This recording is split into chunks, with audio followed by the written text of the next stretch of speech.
you know, we're doomed for failure. Oh well, and sure enough, here's Canada, which I can, because I just sent her a message, and now she's like, "Hey, you're live now, Canada, with both. Yeah, there she hung up. Okay. Go figure. So, well, that's the way Canada is. Canada's a kind of a flaky place, Yeah. It's got its own problems, you know. When I went up there, when I was crossing the border up into Canada, the Men at Work song came on that said, "I come from the land down under, where women glow and men plunder." And I thought, oh my God! Even though that's from Australia, it made sense that us Americans were the rough and tough plunderers, and so there was a bit of odd. Yeah. Well, I'm sure it's like a New Zealand Australian thing too. You could just, there's lots of ways you can play the parallels, and who's the menace and who's the pariah and who's the moron, who's the smart one, and what I mean. It's just but obviously Canada has its advantages, but it's a better place to visit than to live, I would argue. I felt for a while that I was on, like, oh man, I'm on Star Trek. I just upgraded countries. Is that kind of how I felt? Yeah, I mean, but you imagine after a month on the Enterprise, you'd be like, this is so fucking lame. I mean, we don't even have, we can't go shopping for clothes or anything. We all have to wear this stupid pants that don't fit and shirts that look like they were made by blind old women. I mean, come on. I can't live like this. Yeah. Oh well. Hey. Well, let's see what she has to say about all that. Oh. Okay. Now you're live again. Yeah, you're way too funny. I'm watching. I'm hating you like fully complete. I want to smash you like through every wall I can find. What are you doing? Oh well, we're just. Shut up about me. Shut up about Canada. But I like that you're running live and you had whatever. I would just not be involved. This is ironic. You got to tell Canada to grow a sense of humor too. That's another line you could use. Because I've grown a penis so large. They can grow trees and mosquitoes, but they can't grow a sense of humor. Happiness. This is a surprise. How do I'm not going to try to blame you, but I like it. And Inmendham, I've kind of missed you. You took a step back. I kind of. Oh. Yeah, well, I didn't go anywhere, so I'm just saying I don't step forward. I don't step back. I'm completely. And nobody likes it, but yeah, I'm sort of neutral on the whole thing because everything's a disaster from my point of view. So everything's a bomb waiting to blow up, and so yeah, I walk around everything cautiously. Yeah. It's like the seasons are changing and the ice is just picking up. It's just not. I don't think I'm ready to walk across a lake. Yeah, well, you think too much about things that don't matter. When somebody says something doesn't matter, then you have to take their word for it. If you're not going to take their word for it, then talk to somebody else. But I'm just saying, if somebody says it doesn't matter, Faye, don't worry about it, then you have to say, okay, it doesn't matter, and I shouldn't worry about it. But you do exactly the opposite. The more I say, it's all right, Faye, don't worry about it, the more you worry about it. What do you worry about? I worry about it because they say, well, we'll have your cancer results back by Friday. It's where my sister is, not me, but it's where my sister is, and I feel like so much tension for watching my sister wait on her test results. We're still waiting for Friday. So we have all week. Yeah, well, there's a lot of that stuff going around. I got no solution for it. It's life is, Well, positive thinking can only go so far. Well, I'm just saying that it doesn't really matter. I mean, there's no escaping. So I'm just saying it's all about, the old Indian kind of line. Just pick a good day to die. And just say this is the day. This is a good day, and do it right rather than play the game of saying I'll wait for it to fall on me. Okay, because it's gonna happen anyway. You just have to get it's the head game, right? So everything's the head game. So you just have to say, well, what's the difference? 3 months, 10 months, 6 years? Look at my life for the last 6 years. I could sit there and say, what have I done the last 6 years that was worth, if I was procrastinating, I'd say, well, shit, those just weren't worth anything. So what the fuck? I could throw them in the waste bin and it wouldn't matter. You pick the day to die, though. You're still going on. I see Well, you as long as you can. Well, I'm just saying there's no winning. So I'm just saying you're just playing a game thinking you're going to get out of this thing like you're going to escape the boogeyman. No, the boogeyman's going to win the end. He's going to chew you up, like a little piece of gristly shit, and that's at the end of it. So it doesn't. I mean, you're just putting off the horror. I'm just saying, train wreck is coming. Okay, it comes this month, or it comes 3 years from now, or it comes 30 years from now. I'm just saying, train wreck's coming. Yeah. But I'd rather have you and your sister live long and prosperous and then have the train wreck occur. Well, I'm just saying, if I add it up, I'm saying I don't see any accomplishment in any of these baboons walking around the human fucking planet here. I don't see that any of the baboons are doing a damn thing that I would say, yes, let's put that off. That would be just horrible if we missed your charming company. Now, fuck it. So sorry. I mean, I'm throwing myself in the same. I have this perception that I'm important somehow. But that's just an internal relative perception. It has nothing to do with any absolute truths. Just has to do with my little warped brain saying, Gary, you're just too special. You're just too special, Gary. Well, I think you're right, though. I think that the internal center, the complete selfish, all arrows point to you. You are the pile of shit, the bullshitter. Well, no, I'm just saying, for me, like to say, hey, I'm the center, all-seeing moment of the universe, like that is most important. That becomes the selfish most important. Yeah, well, I'm just saying it's the least important, in my opinion, from an intellectual perspective. I mean, from a selfish baboon perspective, yes, the needs win. From the intelligent perspective, context over thousands of years or millennia or millions of years of human evolution, of animal evolution, from that perspective, that's just a pile of crap.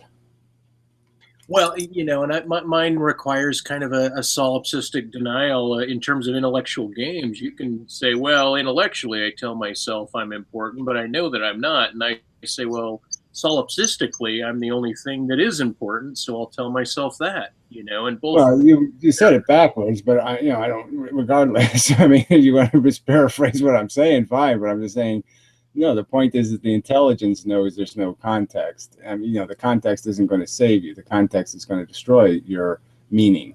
And it's only the solipsistic asshole. It's only the selfish little turdy kid who has to be important and show off and prove something and, gain his little ego points. He's the only little cunt who thinks it's a good idea. Isn't that just style of living? However you live, like you're necessarily going to live different than every other organism on the planet, every other human. Well, I'm just saying the truth isn't a style, though. So that's what I'm going to argue is the facts aren't style. So they don't have a style. It either is or it is not. It either is a fact or it is not a fact. Well, the internal aspect of your personality is unique, and everybody has that uniqueness. And so if you're trying to... every snowflake is unique. It's still a pain in the ass. Right. Yeah, I'm just saying, that kind of, starts with good disagreement out of the gate. We needed that one. But yeah, we're not saying sort of the same thing. I just think that the value is there. That the value is in sensing how you are. So I'll reach for like a Buddhist kind of analogy, but the real game is the head game. And the real game is acknowledging that there's no game. The game is all negative. The game is chasing imposed desires, not chosen desires. And it is freedom from that need machine that is the true nirvana. Yeah, well, as long as we're going for difference here, then I'll say that in my game, there are aspects of desire that I wish to acquire. in my game. Retraction immediately. Why is it your game? Like you're calling it my game. Like well, I'm no, well, he's playing from his perspective. So he's just saying the game. He's got his soccer shoes on. He's going to play soccer, and he's going to say there's a game of soccer here. I can explain to him, no, it's a horse racetrack. Okay, Dospook, you can't play soccer on it. All right, you can pretend you're playing soccer, but there's no playing soccer here, okay? There's horses running around in a circle. There's no soccer, okay? You can pretend that's what you're doing, okay? But I'm going to call that retarded, okay? When a person runs out into the horse track and starts playing soccer, I'm going to call him a retard. Well, you can't play the game, I'm going to go climb a major skyscraper unless you left your area because you live irrelevant to any philosophy conversation. Sorry, not doing psychology. We're not doing Gary's psychology. I'm just saying you can't go play King Kong up a skyscraper unless you lived in the environment that had that skyscraper. It's irrelevant. It's yes. Hang on. I'm trying to display my. I can't have a 12-inch penis unless I have a 12-inch penis. Yeah, that's true. I can't do all the fun things that 12-inch penises get to do unless I have a 12-inch penis. But who cares? That's not the conversation. Your penis and the building are both part of your environment and the game that you create relative. No. I'm sorry. See, that's the whole point. The whole point of philosophy is to step beyond that subjective crapola and recognize that we aren't just objects of conditioning. We're objects of intellectual understanding. We're objects of knowledge gaining. You gain a knowledge of the theory of evolution. You do not get psychologically damaged by it or psychologically bludgeoned by it. No, you are enlightened by it. So I'm talking about enlightenment. I'm not talking about psychological, whatever, rabbit chasing. How did you handle you psychologically handled the death and passing of your relatives. You subjectively dealt with this. You objectively dealt with this. You have a preference for the objective. I have a preference for the subjective. It's not about preference. Again, that's just, in my opinion, that's, again, just more psychobabble. You want to turn everything into psychology and pretend there's no truth in the universe. Fine. I don't find that rational or reasonable perspective. So that's why we fundamentally disagree about everything, is because you're saying psychology wins. I'm saying intelligence wins. Well, that's an interesting layout. That's interesting that you would say that. I wouldn't say that. I'm not excluding intelligence. But I mean, you have to. My point, though, is you have relatives in your game, in your world, that affect your game, that affect your world. They affect my psychology. Yes, they affect how I feel. They don't necessarily affect how I think or how I understand. So I'm just saying, I can say I'm against eating meat, but that doesn't mean I would honestly say I hate the taste of chicken. Okay, I don't hate the taste of chicken. Okay, I don't hate ice cream. I hate cows being tortured to be making ice cream. So yes, I can have a duality between my psychology and its aspirations, its desires, its weaknesses, its incredible weaknesses of my psychology, and the fact that I have a much better brain. Okay, I mean, my body might actually squeeze a booby that's unconscious for a little bit or something. It might do something rude. Okay, but my intelligence knows what rude is. And it knows it can call me on it. It can prevent me from actually even doing it. But the point is it'll certainly call me on it. So when I'm an asshole, I can say, yes, I'm an asshole. I was an asshole. I was short-tempered and I was bigoted, or I was this, or I was that. You know, I was impatient. I lost my patience too quickly. I can find lots of reasons why I was an asshole.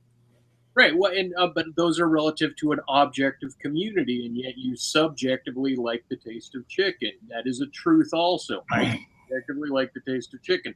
I objectively, relative to my community, am calling myself an asshole. Again, I'm not going to play this relative to a community thing. I'm saying no, it's the truth. Okay, I'm saying relative to my understanding of reality and the truth, not a community.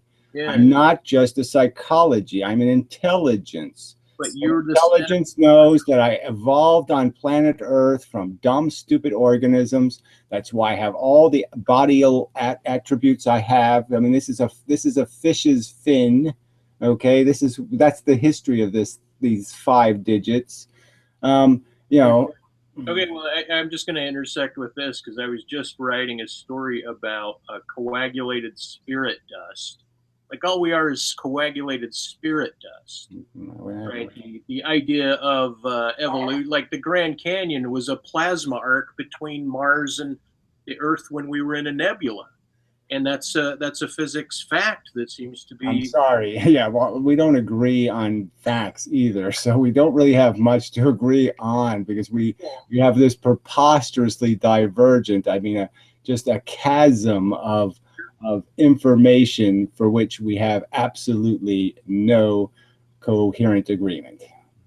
Well, yeah, no, and I can fold against myself and ground into, hey, these are the facts. If I had to give an argument and help kids understand geology and the formation, I would reiterate exactly what it is you're saying, and I would lockstep right into that.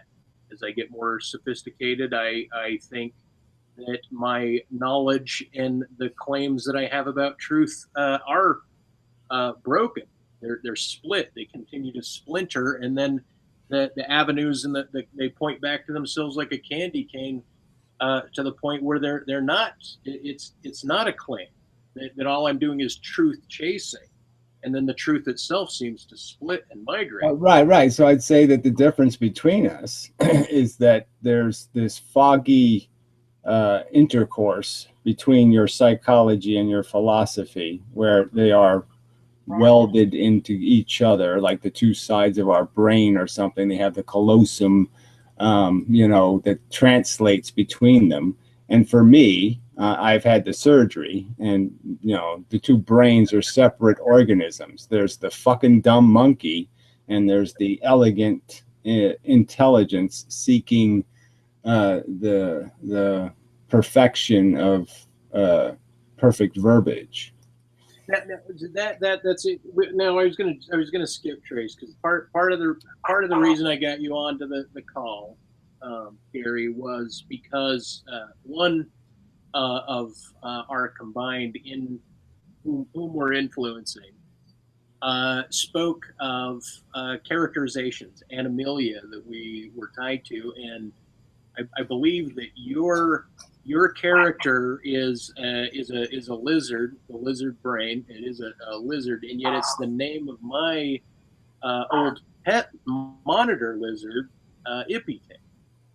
And so in any respects, you and I, Gary, have had according to common viewers that we've had some sort of I guess because of our differences, because of our approach, I say, yeah, we've done a number on the psychologies and the mind and the attitudes and even aspirations. Well, I would say we've done a number on each other. I mean, it's pretty clear that happens too. I mean, and some people get it worse than others. I mean, you're pretty, you pretty dramatically had a pretty dramatic period, and I didn't know. Okay, and so I wasn't making it any easier for you. I didn't know I wasn't making it any easier for you. But could I have changed who I am because I knew somebody was in trouble? But the fact that we influence people, it's for a lot of these people, what you think, it's like Son of Sam. You could imagine that maybe he tried to find somebody interesting to pretend he was talking to, but all he could find was his dogs, right? So, you could imagine that if there was a Gary around or a Dospook, maybe he would have talked to them in his own head and made up a whole story of connections and all that kind of crap. So I'm just saying, people who are in trouble, if it's not me or it's not you fucking their head, it'll be Betty Crocker. They'll start talking to cake boxes or something. So, I mean, there's no point in pretending that there's, some safety net that's going to catch them and cuddle them and say, look, it's all okay. You don't have to be crazy, because there's no such resources. Okay. If we don't kill them, the crocodiles are going to eat them. Well, and I'm not. I think my ethic is still like once you're here, kind of like, hey, the anti-natalist has no responsibility to kill themselves. Once they're here, it's their life, right? And so when it's their life, I say, well, then take perhaps the Spock ethic of live long and prosper. But just in your case, if I indulged it, I would say, well, then don't have kids, but for your own organism, long and prosper.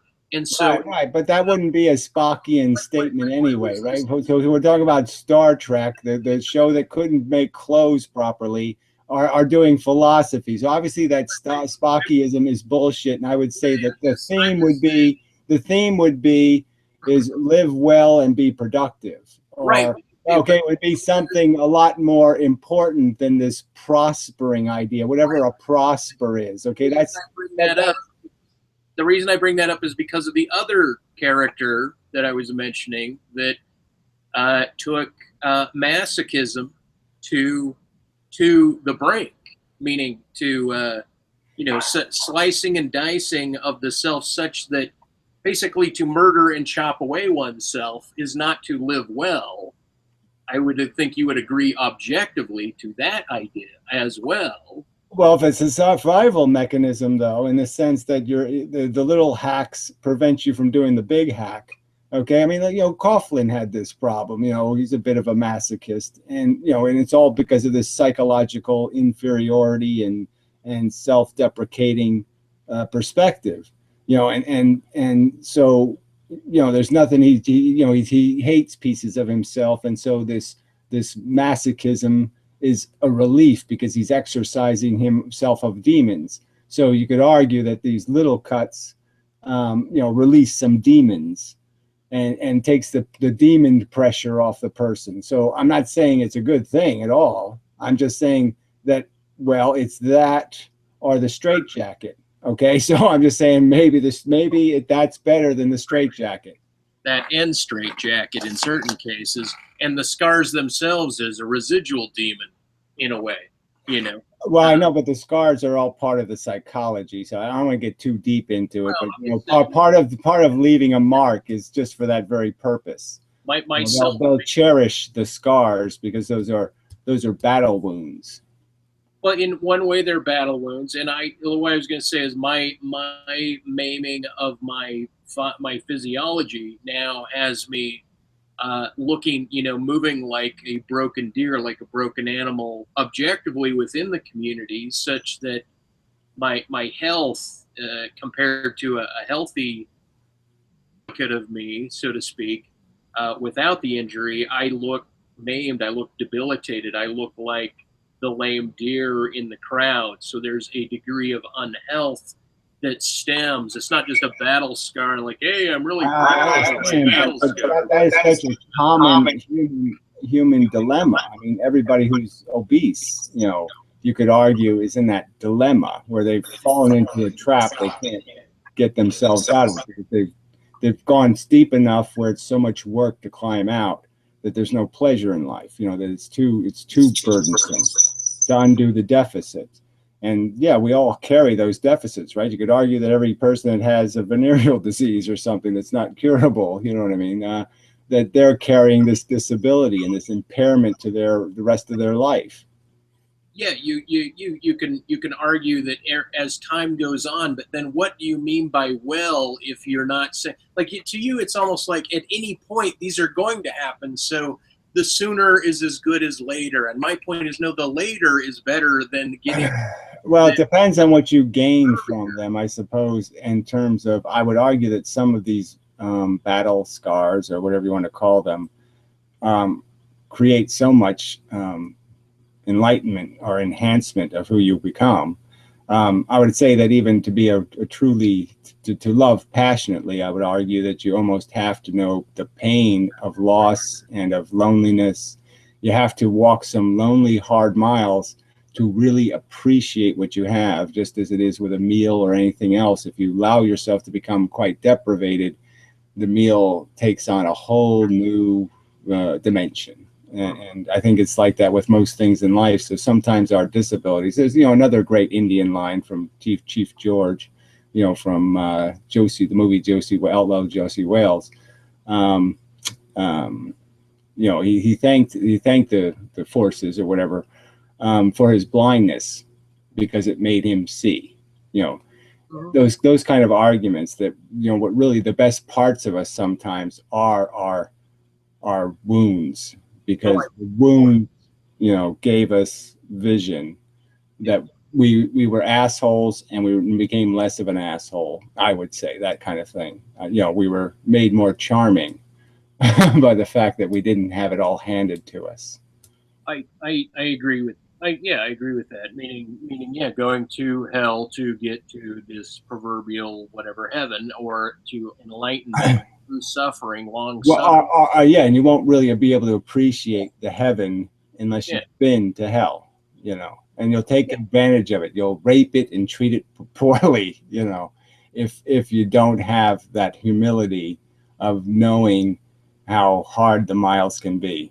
What do you think about people that are well groomed in life to lead, like their parents have well groomed them for so that they're dodging some of the dilemmas, and they seem to roll out maybe a little bit sweeter. They don't appreciate it because they don't have the negatives. Like they're going to obtain the negatives in life, but somehow they've gone, you know, they're Well, shit. I don't find too many admirable characters in the world, and certainly not among the intellectuals or the elite. So I would say they are the biggest slobs. See, I mean, Homer Simpson, yeah, he's Homer Simpson, right? I mean, he just didn't get there. He just didn't have any appreciation for a little bit of knowledge or reading a book or any of that kind of crap. And the people who have been educated and can recite Nietzsche and Kant and do all that kind of crap, but they have absolutely no character, because they haven't had to live a life without a net.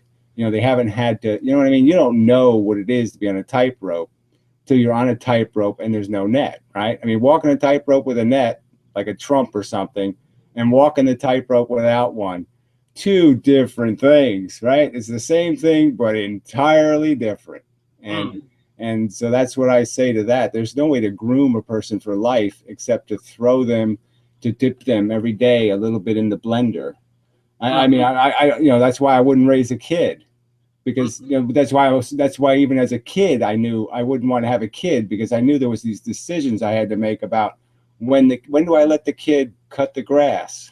Well, see, When do I let the kid risk ripping his arms off or dying or falling off a cliff? Or when do I expose him to reality? And how do I let him get exposed to reality without getting, like like you're pointing out, without the damage being too severe and excessive to the purpose of knowledge? I want him to learn, but I don't want him to be damaged by the process. And that's so hard to do.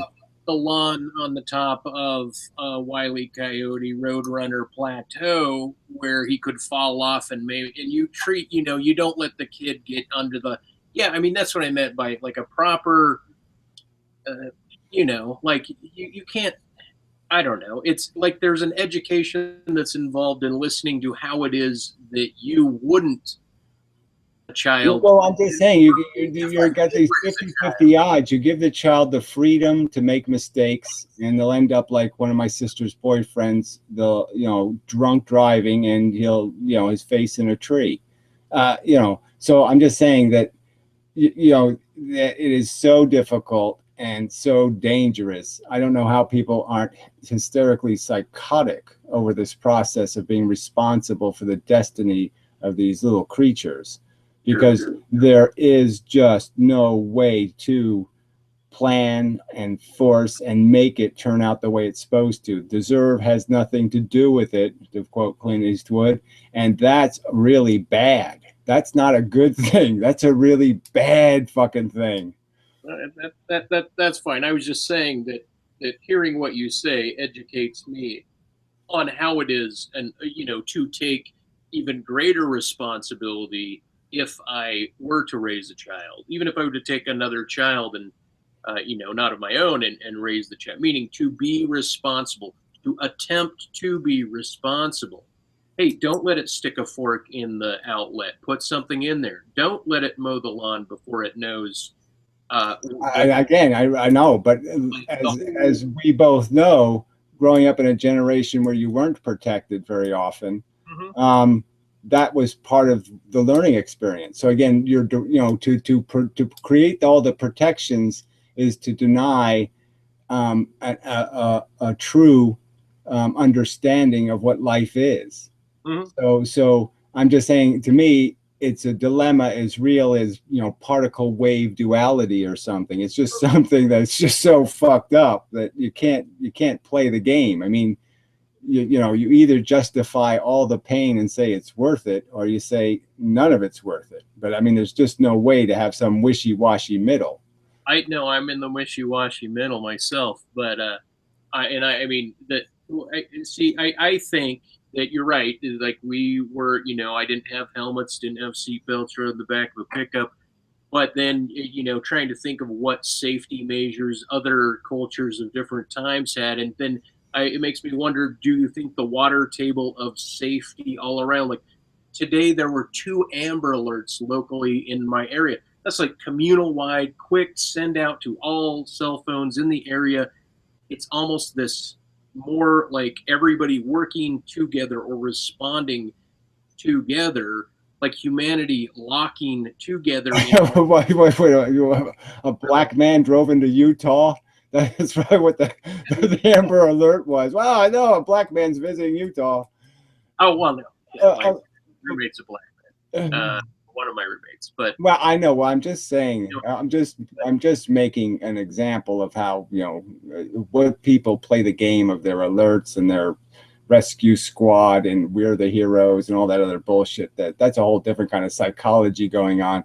That's another game being played by people. This hysterical bullshit. It's just like the game with the 9/11 thing, right? All the family members of the 9/11 victims get $1 billion. And on the very same day, 10,000 people were killed by drunk drivers and they got nothing. Zero. I mean, just the same tragedy, same disgusting. My father's head just got blown off and ripped off. Those families, fuck them, fuck you, fuck you. Okay, these are the important people. Okay, they died in a fancy, fun way. You died in a boring way, a routine way. You're a piece of shit. So I'm just saying, I don't give a fuck about Amber Alerts, Smamber Alerts. Fuck all the fuck communities. Fuck the whole psychology of fucking communities. There's not a community on this fucking planet that I wouldn't take a fucking huge steaming shit on. Well, I'm just saying the foam on your ceiling wasn't invented probably until, or the paint or some style until that's very late technology in humanity, and yet that itself may be insulating you at a greater degree, and everybody gets it. Right. No, but the point I really wanted to make to you was hang on. Let me just have a few words. Let me just exhale a sentence or two here, right? Okay. That when I'm talking about Amber Alerts, I'm not talking about the alert itself. I'm not talking about the problems that are happening, but I am trying to say that as a whole, even protectionism, this safety model, the put helmets on your kids, wear safety belts, have Amber Alerts, like pad more sharp edges in your universe, right, and connect people. Is that not a type of human water table that is being risen that is perhaps helping the well-being of people for a longer period? I think it's psychotic. I think it's truth or psychotic. So I think it's based on irrational notions, secondhand smoke, for example. Any genetically modified food is poisonous. I mean, 10,000 people, as many as 10,000 people a year could be stopped from dying from eating stupid raw seafood if they irradiated it. It's a completely legitimate process. It doesn't damage anybody. It can't hurt anybody if they know anything about it. And yet their hysteria, their nonsensical absence of proper priorities, which I tried to get to with the fucking 9/11 example, that there is no principles. The community isn't worried about the principles or the idea of real safety. It's all their little truther psychology, their quantum mechanics that they're shoving up everybody's ass. It's their stupid own little personal theories on what's important. Then that doesn't that cycle back to the idea of the truth then, because it's their truth that this group, this military, we should have saved these people in the towers, and therefore we owed to them more, and their dying is somehow more important as a national owing to our mistake for not protecting them or allowing them, that kind of. Again, the real point I wanted to make was I could go back to my own childhood, and I'd say that it was very rewarding for me to be able to use a hammer and smash my fingers. Now, I wasn't going to die from it, and I'm not likely to lose my hand or a limb. You know what I'm saying? It wasn't like this was there's a difference between something that's really threatening and something that's not. And even light sockets, for an example. I mean, I wouldn't leave like a 2-year-old. I'm going to go to the store. I'm going to leave the 2-year-old in the house to go play with light sockets, because he could burn the house down. But he's not likely to get truly electrocuted. Okay. So, I mean, and as a kid, that was one of my, that was, those the little things in life where you learn some lessons and you figure out the world a little bit. I love electricity. I was so incredibly curious. So I was getting electrocuted all the time because I found this an incredible thing that you could just stick a bobby pin in this thing in the wall and this force would fly out of it and go, completely blow you up in a sense mentally. Corpus callosum was that shock. Well, I'm just saying that so again, drawing these lines of what we should be in terms of, this idea that we can create a human being who we don't have to brutalize to know what life is or to know what love is. I'm saying that's a fallacy. If you create such a human being that has no knowledge of torture and pain and suffering and brutality, he will have no capacity to live a decent life. A decent life.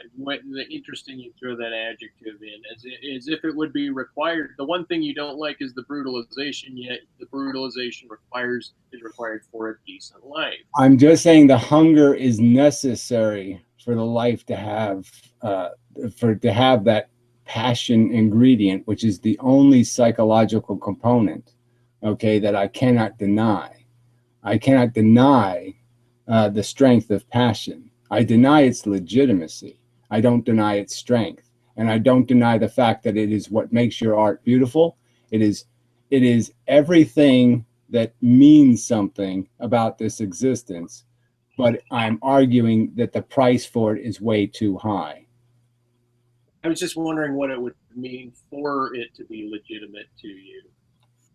You allowed your thought to say, okay, it's legitimate, then therefore, like I said, then I have to make the kid having cancer be legitimate. I'll never be able to make a single one of the worst victims worth any of it. So you could take 7 million little pretty people in little pretty clothes and fancy suits and having charming dinners and clinking their glasses and all that shit, and all I need is one kid in the cancer ward to say, there's no way this works. Put the one kid on the scale. Fuck this game. Stupid game. Can't play it. I know that's sad. And and everybody, like you said, all of those people clinking glasses will one day be that kid.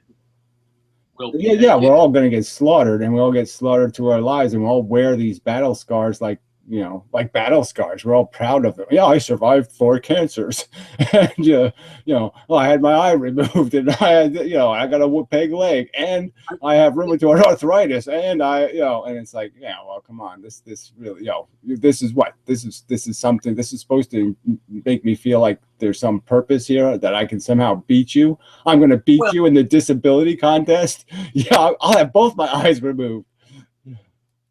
Right. The people clinking glass, like I was trying to give someone a synopsis of you a while back, meaning or the synopsis of the antinatalism, and from beginning of life to end of life, and the suffering in between, such that they said, well, like I said, for the most part, it requires the beginning and the end. The arguments resting on the first claim of imposition, and then the agony into death.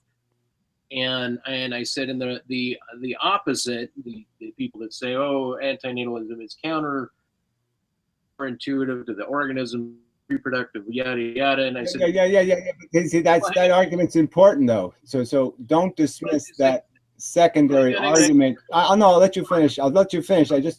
I'll let you finish. Let me make okay. I'd let me make trying to say, I was just explaining to them that embellishment of, instead of focusing on the beginning and the end, because you don't know where you were until after you started and your end isn't there. I said the majority of people are groomed and conditioned, and the organism is groomed, so to speak, logically, maybe even evolutionarily, embellish the time between as something that should be worked through, gratiated through, prospered, lived well through. And it's not to speak of all of these things of the negative, the helmets and the safety.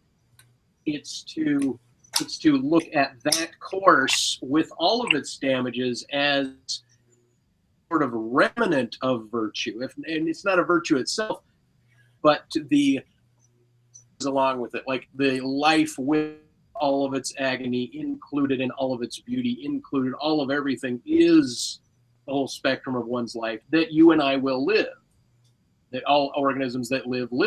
They're still living between their birth and their death. So there is a story there. There is a something there that is not just the beginning and not just the end. Yeah, well, you're saying though it has some necessity that involves this procreative act, and I'm saying that's not only can I argue that the act is a malicious, fascist imposition, I can argue that it's a trivial psychological indulgence that doesn't have any historical precedent. There's nothing in evolution. Evolution makes you horny to have sex. Animals don't think, I'm making babies every time they're humping. Okay, and we didn't do that for most of human history. We didn't fuck each other saying, I'm making a baby, I'm making a baby. No, we weren't thinking of that at all. Okay, that's just horseshit to think there's any native function that says, I will make babies. Okay, I never felt any such silly thing. All I ever felt at any moment in terms of an encouragement to go there was this idea of making a copy of myself. And once I found out a few facts about how, well, the copy is going to be a shitty copy because it's going to be half her genes, and her genes are going to fuck the thing up, and it's going to be stupid and an asshole. So fuck it. There's no point anyway. Well, let me just finish. So the argument isn't just that it's a malicious fascist imposition of risk. The argument is that it's a trivial, jackass, dumbass ambition. Okay, this whole purpose of I must reproduce myself. I don't need to care for children because if it's somebody else's kids, I couldn't give a fuck. I'll watch them die homeless on the goddamn street. Okay, it's not about taking care of kids. It's just about me satisfying my ego ambition to create copies of myself. We know. Okay, we do it between amongst the three of us and probably the viewers that I'll get. We have a rundown of your position. I was just what I historically and otherwise. So and it's fine that you mention it, but what I was going to interject was like you have orgasms, you take shits, you wipe your eye out when stuff lands in it. And and so even assuming like, okay, we have sex, we want to fuck, the idea that the experience, if you will, like the uterus is not a vestigial organ. The opening process of a woman is an exercise of her femininity. That your argument in one way resides heavier on the male end than it might on the female end, meaning that the man's orgasm is great. Oh, I got off and I'm run away. And the man does not have a bodily growth and an expansion and a birth, where the woman's history, her actual physiology, has a evolutionary history of passing this process, this mode of let this organ function and let this occurrence happen. I mean, I think there's a definite difference between your argument as it applies to men and your argument as it applies to women relative to aspects of their physiology. And I'm not speaking about the intellectual nature of it. I'm just saying. I would argue there's no room for that in evolutionary psychology, if you want to call it that. But in the evidence of evolution, there's no evidence of those kinds of correlations, because evolution doesn't care as long as it creates the end product. And the end product is ignorance allows there to be the creation of children, not knowledge. So I could just as easily argue to you if especially some women have a really hard time with pregnancy, vomiting all the time, all kinds of, really nasty. if I could show them the movie of their pregnancy before they get pregnant, that I might be able to demonstrate to them that maybe they don't want to get pregnant. So if they didn't, if they weren't acting on some false optimism that everything's going to be all right, and it's not all right, and your kid's born with a cleft lip or some other problem, you know, that psychology has nothing to do with evolution. That just has to do with people being pig-headed and risk almost risk unconscious. And they don't pay any attention to the real liabilities of their behavior. They just pretend, I'm not that drunk, I can drive. I'm not that drunk. How could it not be a process of evolution, meaning it keeps occurring? Yeah, you know, it occurs by a trick. It occurs by a trick. If the salmon knew it was sentencing its kid to swim up a stream and die, it wouldn't do it. Okay, I'm just saying, if they knew what it meant, what was going to happen, if the lion knows that 9 out of 10 of its fucking cubs are going to get killed horribly, it wouldn't fucking do it. Wait, you're saying that the average 14-year-old girl does not know what it's like to see insects die or have relatives die. Like, she might not have the intellectual capacity, but it probably has a concept of death, meaning, and yet it still occurs mentally to her to allow. It doesn't matter. I mean, look, seahorses exchange the burden, okay? I mean, the female fertilizes the eggs in her, but she dumps them into the male. All right. The role is a role. Okay. The fact that the woman has a uterus, okay, and that she behaves differently and that she has different mechanical programming to be capable of basically enjoying suckling children and you know, the whole, all the burdens that go with dragging these little monstrous parasites around with you all day. Yes, they have a different psychology than males. I'm not saying they don't have a different psychology. I'm just saying there's nothing first sacred about fucking evolution. There's nothing fucking sacred about, you know, the cannibalism of fucking reproduction. Let's just create more fucking victims to throw off the lifeboat. Yeah, let's just, you know, we're on a lifeboat, but yeah, let's keep knocking the bitches up so we can throw the babies to the sharks. I mean, I'm just saying the psychology is moronic. The idea that evolution is God is nonsense. Evolution is a child molesting bastard. It kills and mass murders children. Okay, that's what evolution does. More kids die than anything else. Okay, more things die as immature organisms, way more than as old men. Okay, nature hates kids with a passion and sticks knives in their fucking heads for fun.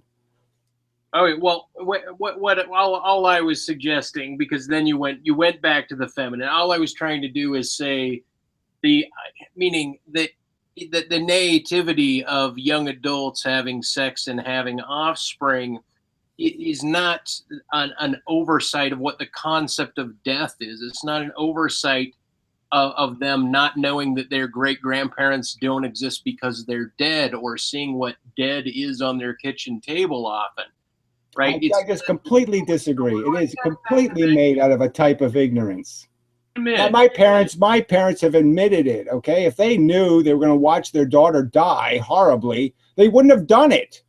So they've already admitted, yes, if they had thought about it and really considered it, yes, it was incredibly risky. It was an incredibly dangerous project. It was way over their competence level. They had no experience. They had no knowledge of how to do any of this shit. You talked about your psychology and their psychology. Now you're back to psychologies again. No, I'm back to information and knowledge. I'm saying if they knew, if they had considered, if they had been informed, if somebody like me had spent the time to say, hey, did you really think about having kids? Did you really think about what the fuck you're going to do if the damn thing's born autistic and how your whole fucking life is going to have to change? Did you really think about any of that shit before you had the fucking kid? Well, okay, so this is what I meant by this seems to still be the mindset to have kids is still seems as if it's evolutionary in that people in their prime of naivety where they haven't had enough life experience, their consideration, their ability to consider is narrowed because of evolution. No, that's like saying religion is evolutionary or something. Religion is just a liability of the fact that it's easier to live in a world that's simple, stupid, and gives you dumbass instructions than one where you actually have to become informed and you have to have knowledge. And, okay, it's a lot easier to drive a car if you don't have to know how the engine works, and you don't have to know how the battery works, and you don't have to know how anything works. Yes, it's a lot easier. And so, yes, human beings take the easy, selfish road instead of the hard road of understanding what the fuck they're actually caught up in. My argument is that the nativity of it matches like their age, right? Their age for prime birthing is out into this nativity. That's an evolutionary no, fact. It's not an evolutionary fact. It's a fact of physics. Okay. Yes, you start off dumb and you acquire knowledge with time. You start off physically strong and you slowly die. Yes, those two correlate with each other, and they correlate for an evolutionary reason, in the sense that, okay, the only way you can have reproducing machines is you have to kill the old machines. Okay, if you let the old machines live forever, then everything gets overpopulated and nothing can exist except the Xerox machines. So obviously you have to kill the Xerox machines. So yes, the two acts are intimately tied together. The destruction of the old model in some sort of callous, brutal way of slow destruction is intimately tied to this stupid act of make another victim. Now, and my argument is that the coinciding of nativity with the birth cycle is that they're naively in. You know, they're unable to live an extended life, so their consideration of the death process is much more limited, which makes them at that point prime to have offspring. Meaning, it's an evolutionary cycle to be naive. It is not. It has nothing to do with evolutionary cycle. It just has to do with the fact that you want it to be able to reproduce as soon as possible. So as soon as it's in a condition where it can take the responsibility of taking care of a kid, actually being able to hold it or pick it up and fend for it. Yes, that has kids. That's all. Evolution's just saying, yes, make the copy as soon as possible, and then I can kill the old copy as soon as possible. That's why rats live 3 fucking years. Is because evolution is saying, yes, the monster doesn't need to live long. It just needs to make lots of babies. If we bred a lot faster, you're saying the old would die earlier by that logic.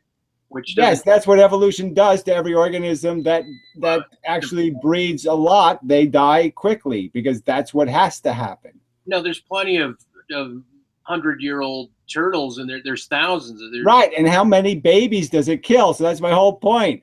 Nature's a child molesting murderer. It kills 10,000 baby turtles for that one adult turtle. 10,000 babies die. 10,000. 10,000. The deaths aren't occurring at a younger years. For the turtles are still living to I can't believe this argument. No, they're not living. 10,000 of them die in immaturity, so one gets to live long. So one lives long. 10,000 die in immaturity. 10,000. I'm making a population argument. Because you basically said I'm making the anti-nature argument. I'm saying I'm not going to revert to nature and say it's a good system that needs to be obeyed. It's obviously a child-killing machine. Why would I obey it? I would protest it. I do not sit there and do what the fucking child molester wants me to do. No, I do exactly the opposite of what the child molester wants me to do. Back to truth. Back to truth. The idea that the way in which you're seeing the case, the way you parse it, the way you approach it is different than the way other people must and can and do parse what they call the truth and approach it. Like, I think that there's no truth parsing by the replicators. The replicators on planet Earth, and especially in this generation, are parsing no fucking truth. They're all ignoramuses. They're the dumbest fucking humans are having all the kids. All the smart people don't have kids. That's a proven fact. The smarter you are, the less kids you have. Okay, the more cultured you are, the less kids you have. The more education you have, the less kids you have. It's all about being complete dumbasses and making a dumbass decision. Now that there's an argument there, but I don't believe that's a complete and concrete absolute truth of the case. Meaning that rests on the idea of IQ arguments based on whatever you're going to base your IQ arguments on. Well, I don't care about IQ. I'm just saying measure it by any kind of production standard of being a functional human. I'm just saying by any functional human standard of having intelligence of some kind. I mean, knowledge of how to grow crops or knowledge of anything. The more knowledge somebody has, the less likely they are to have kids, and the less likely they certainly are to have 5 or 10 of them. So it's only the dumbest of dumb bitches that have 10 kids. Well, and then so it's back to the gender. So now the women, the bitches. Well, I'm just saying they have to be held the most responsible because yes, they're the ones that have the blades. Okay, they're the Terminator that has to worry about crushing things with its G.I. Joe grip. They got the uterus that grows these monsters, and that's like I said, if I had one, I'd make sure it was well plugged. Right. Well, okay. So anyway, okay. With all of this being said, if we can jump topic a tad, because and I think this is kind of a good intro to even how we're working with each other here in the discussion. But so the reason I got you here for this discussion was the idea of, and I mean, you might want to kind of wipe it away with a very quick brush as you have already addressed it. But in my consideration of things, like the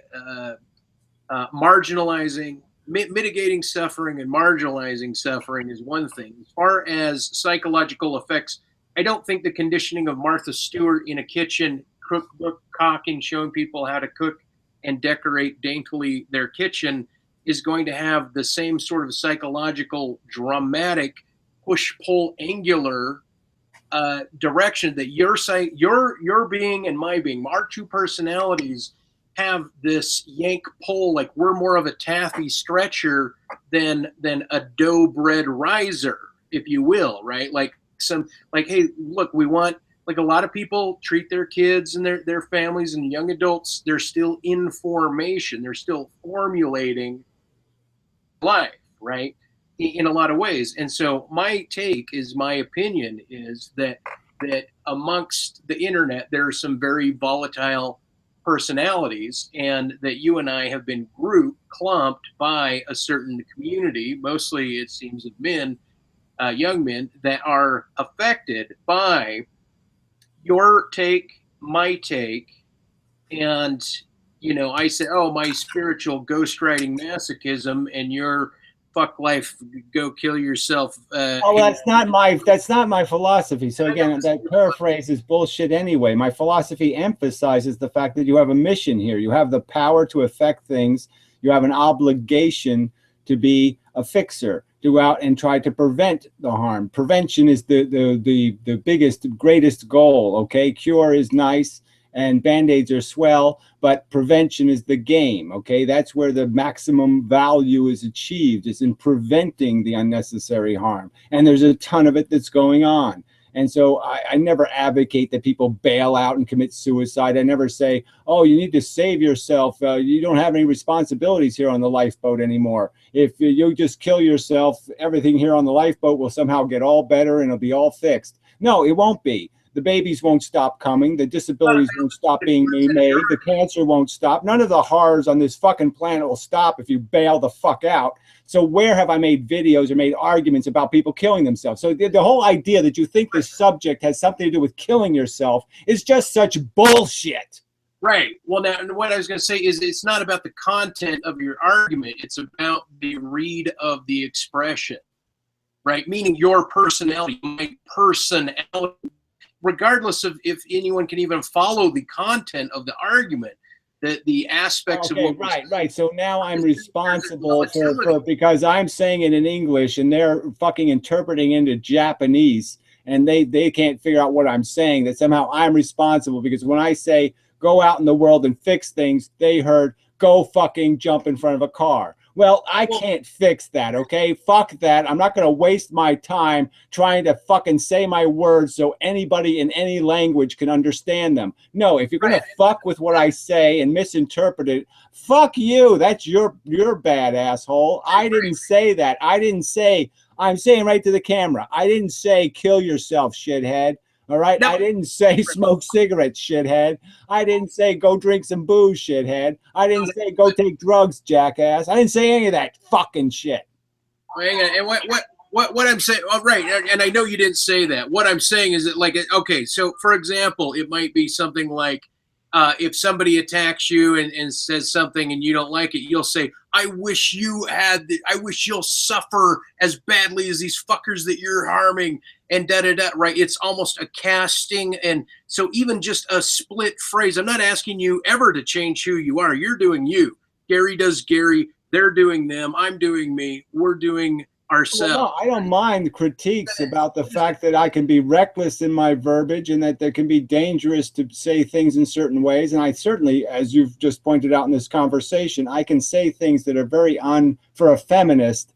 I can be a pretty obnoxious chauvinist.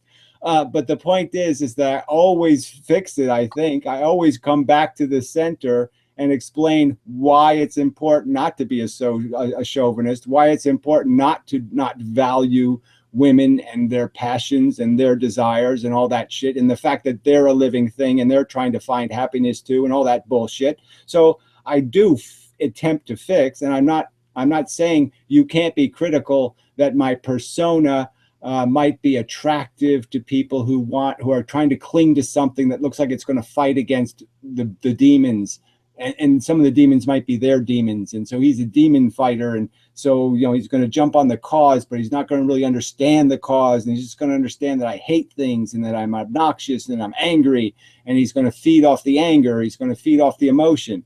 And I'm not saying that doesn't happen. And I'm not saying I don't have some responsibility when I use it recklessly, but I'm just saying I can't fix everything. I'm going to unify physics and I'll do a few other things, but I don't know if I can do everything on this planet. I don't know if I can fix everything for every individual. Of course not. Of course not. I would. No one would expect it. And the reason I brought you here was to speak on the topic. It wasn't to have you change anything. It's just have to get your thoughts, and for us to in unison, like, speak on it as a theme together because of, like I said. Well, I think we both could agree on one thing, right? We both want to have a productive influence on people in what we're doing. There'd be no point in doing it without that being the product of the expressions, the conversations, even the personal, even the stuff that is just almost self-flagellation or whatever you want to call it, the part we do for our own psychological benefit, in terms of getting a grip on our own life and purpose and function and use and value and all that shit. So we could agree on our mission statement both being directed in some sort of idea of not being harmful. I mean, I don't think you're trying to hurt anybody. And I obviously don't think I'm trying to hurt anybody. And really the conversation is just about, how careful do we have to be? So we're back to talking about whether we should put a plastic plug at the light socket or not. Will little Gary be benefited by playing with electricity, or shall I prevent him from gaining the knowledge of what it's like to be electrocuted? Tough question. Because you said, on the outset, like, we disagree about everything, meaning as far as the narrowing down of the topics, I'd say, yeah, in this domain, yeah, we have a huge disagreement of approach. And I just think of people seeing it like two swords pairing, or two energies, or two spectrums that are going off. And then when they absorb, it's just many personalities, but for one particular reason, I'm not certain why, our two personalities have this weird grouping of people that seemingly have an attachment. I would say you more in a tangential state, meaning I think a lot of people they wouldn't mind engaging with you, but they keep you at a distance because they don't know how to handle it. And on the opposite end, I think I get a lot of engagement, and yet I am left in this kind of juxtaposition of direction away from your personality, and we're grouped together in their minds, in their modes, in their, maybe it's just their habits. They enjoy seeing us two be as weirdly somewhat eccentric, rare personalities, and so they glom onto it. And maybe it's just by habit. See, this is the catch, because if I could do it my ideal way, it would be like in some sci-fi movie. It would be like the sterile room, no features, and everybody in the white coats or something with the white hats, and it's just let us find the perfect verbiage to express the explicit truth about something. It's almost like mathematics. It's like my real passion is to have this perfectly intellectually ordering of reality. Let's go from the first little organism all the way through all of the bullshit of what made us, and what we actually do feel, and what we actually do think, and why we think it, and what programmed us, and what blah blah blah. And I am looking for that explicit, sterile, completely unpassionate, completely, unpersonality, mathematical existence. I hunger, as much as I don't look like I hunger for that, with my peeling ceilings and my, the chaos of the disorder of my own appearance, and my the way I function, the way it's, the passion of it. Right. I hunger for that impassionate, perfect, scratching the little digits out and doing getting the right answer, the very right answer in very precise methods, just following the exact order of connecting the dots, no mistakes, doing it all in ink, no erasing.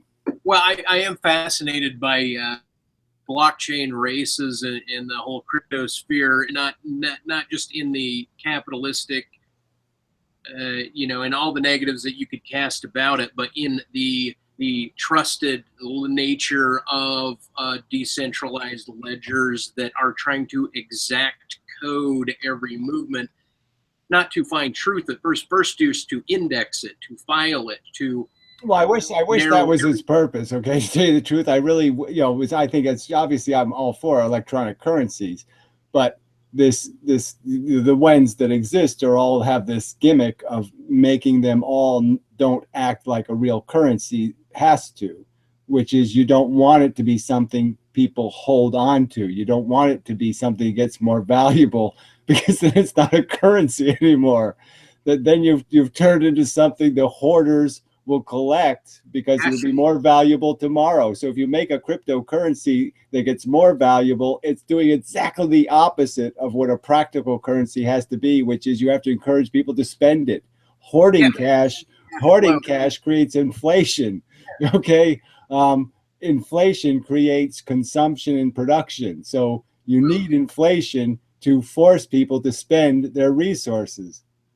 Yeah, I think attention to the whole Metcalfe's law, the more one attends to a network or attends to any X variable, the more people that attend to it, the higher the value goes up. It almost squares at the more people that attend to it. So it's not so much just holding it. So this is really about analysis. And was to lay on your math thing, though, right? Because you said you have this precision-oriented attempt at truth, and I said, and I, immediately I was thinking of the difference between Spock and Data, how Data wanted to be human, and Spock was trying to get more to the exactitude of the mathematical mind, the logical mind, the frame of the world as it was, in the acquisition and the attempt towards moving towards a purity of truth. And I I do think there's a huge problem with truth quests and believing that the models actually do, that models of mind and models of mathematics, although they're really wonderful, actually do have a real true well, reference. let me give you an example. Let's say I create a virus or something. Okay, so I create a virus and release it into the world, and so now it's a problem. Okay, so the problem exists. My argument to you would be there is the shortest line, best solution to that problem. So I could argue malaria or something, right? Is the best solution to buy people a bunch of netting, or is the best solution to invest all the money in creating a cure? Something that actually kills the bug forever, kills malaria forever.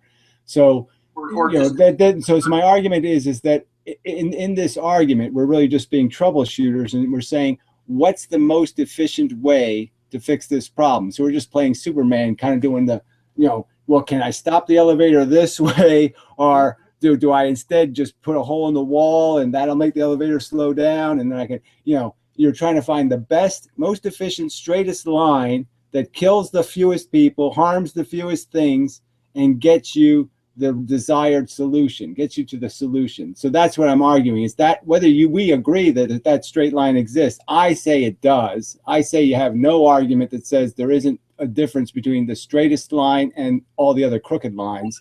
There is a straightest possible line, and my ambition is we should always strive to find the straight line. But with the idea of malaria, is it netting? Is it killing malaria, or is it making the organism immune to malaria and letting it? Exactly. We can't know the answer. I'm not saying we know the answer to that problem. What I'm saying is in the multiverse, right, in the world that we could imagine, of all permutations, there is the shortest line. There is the most efficient solution out there, and it is for us to try to discover that straight that That's my argument. I know, but let's say the straightest line is the netting. But let's say, let's say that the straightest line. Hang on. The straightest line. You're still alive, Faith. Hang on a sec. Let's say the straightest line is killing the malaria virus, like ending the virus. That would be the straightest line. But let's say that if we decided we were going to make the organisms immune to the malaria and still allow the malaria to continue in the ecosystem, that it would be better to choose that opinion, not the straight line, because perhaps there would be a benefit of its existence in some other means that is yet to be seen. No, it tortures a bunch of other organisms that exist in the wild. So I would argue that can't be the right answer, because it's a menace to other organisms also. But regardless, I'm just saying it's a Tyrannosaurus. Okay, it's not something you sit there and try to find a defense for. It's just a machine, a malicious, nasty machine, and it doesn't do anything productive or good. It just does destructive things. Some it that way, right? But there's certain things negative, like there's retro. Look, it's just one example, okay? I'm just the real argument is there a straight line or not? I'm saying there's the straightest line solution does exist. I'm not arguing. It's our obligation to find it. Okay, it's fine to find it, but it's also our obligation to find curved roundabout lines and the collateral of what it means to implement a solution, just because it's the quickest, most great solution. Meaning whatever. That's not the argument. My argument is it's not our obligation to look for a crooked line. Our obligation is to try to find the straightest line. It is if you need to maintain something. You don't want to just solve a solution. Like you could remove all the plugs in your house. That's a direct solution to keeping kids from sticking forks into plugs. It's not practical. So then you find a secondary solution that mitigates that as an look, we have to use analogies that have conditions on them, and the condition is that we're not going to talk about the fact that, well, whatever, we're going to make spaghetti, and that means we'll plant more wheat, and that means they'll plant less corn, and then that'll have an implication, and then I'll have an implication. We're not talking about something with 5 million different implications. We're talking about something simple. Let's just say cancer or something that I wouldn't think you have any notion that killing the cancer gene would somehow deprive the universe of some beautiful thing. Well, what about transhumanism then? Like the idea of like two dead, you like the idea of like, okay, if there is a solution, like the problem is suffering and death. Okay, what happens if transhumanism we eradicated or prolonged it to we can't even fathom how long people. I wouldn't. Again, I've made that argument before in the sense that I don't think a quality life is going to be a fun life. So my argument is still going to be to you that if you let's say you were creating human beings that were going to be born at 20 years old, and you had to manufacture their psychology, would you really try to make a human being that didn't have hard and sad and nasty memories of experiences? No, you would have to put those in. You'd have to put that negative in, all right, to be able to create a quality human being. No, and let me just argue and say you might, in a population, you might want to develop some of them that did not have that memory history. They're just going to be Trumps. They're just going to be silly, stupid, ignorant fucks. Who knows that? So how do you make that speculation? Well, I'm saying it's not just speculation. You see it in life. Don't tell me you haven't seen this in life, that you haven't seen the preppy bullshitters, the fucking, Playboy man, and the frivolous fucking, whatever they call those debutantes, those debutante twits, who think the only thing that is important is how many pieces of dust did you get off the desk today. I mean, please don't tell me that these people are real humans, that these fucking monsters aren't anything worse than the goddamn garbage pickers in Africa. Of course, they're just as bad. Created these people at the age of 20 that are living this way, and they didn't give them any negative experience. They never had a childhood negative experience, and they're examples of them.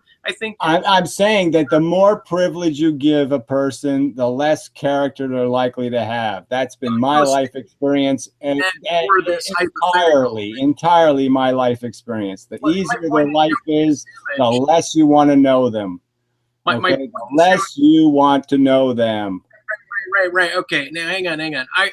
Because this was a fancy that I had, a novel idea that there was this idea of transhumanism that got boring because, like you said, there was no negatives and things were positive and smooth, and so. But then people decided that they wanted to actually die as long as they could revert back to life after the fact, but they wanted to be pain-free in the process, so that was developed. But then later on, pain-free death and revitalization. I don't see that as a problem, really. I'm just saying that I'm still going to argue that. I'm finishing my story, Gary. Give me a minute. No, but it doesn't. Just give me a stage for a minute. Just let me exhale this idea, right? And so, at one point, they get bored with the idea of living a pain-free death and resurrection, so to speak, or reorganization or reskinning, that they decide to re-implement horrors of pain such that it was a virtue then to die in agony to relive a positive transhumanistic life, way out into the future, right? And so there's my little promo. And whatever. I think of that as just your description of masochism, but whatever. It is. It's not that I'm trying to cut you off. It's just that you lead into these subjects based on premises that I don't think are viable. I don't think the boredom thing would really be a problem. It's like saying I'm bored playing a video game. People can play video games for fucking ever.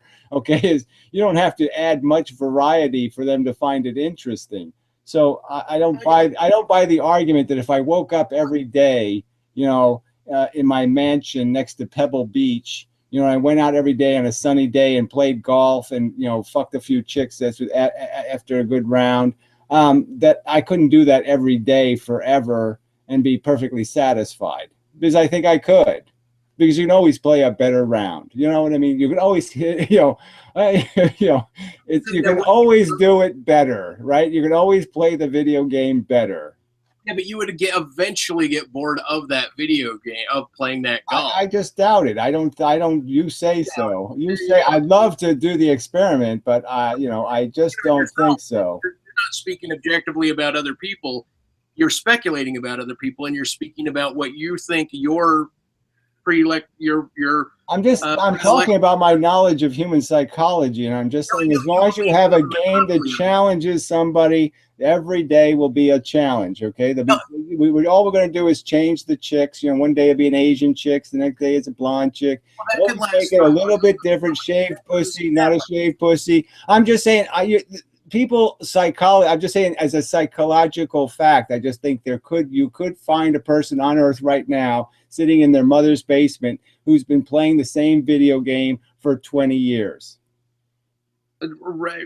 I'm not saying they're not there. I'm just talking about the variance, right? As much as you want to state what would happen if we developed people at the age of 20 that had no history of negatives, and you make a speculation on all populations of people that do that would necessarily X, I say there would necessarily be an X1, an X2, a Y, and a Z. Right? I'm just saying transhumanism is more anti-Buddhist philosophy, in the sense it's a topic. Well, it's a topic that I don't think gets to the fundamental subject, in my opinion.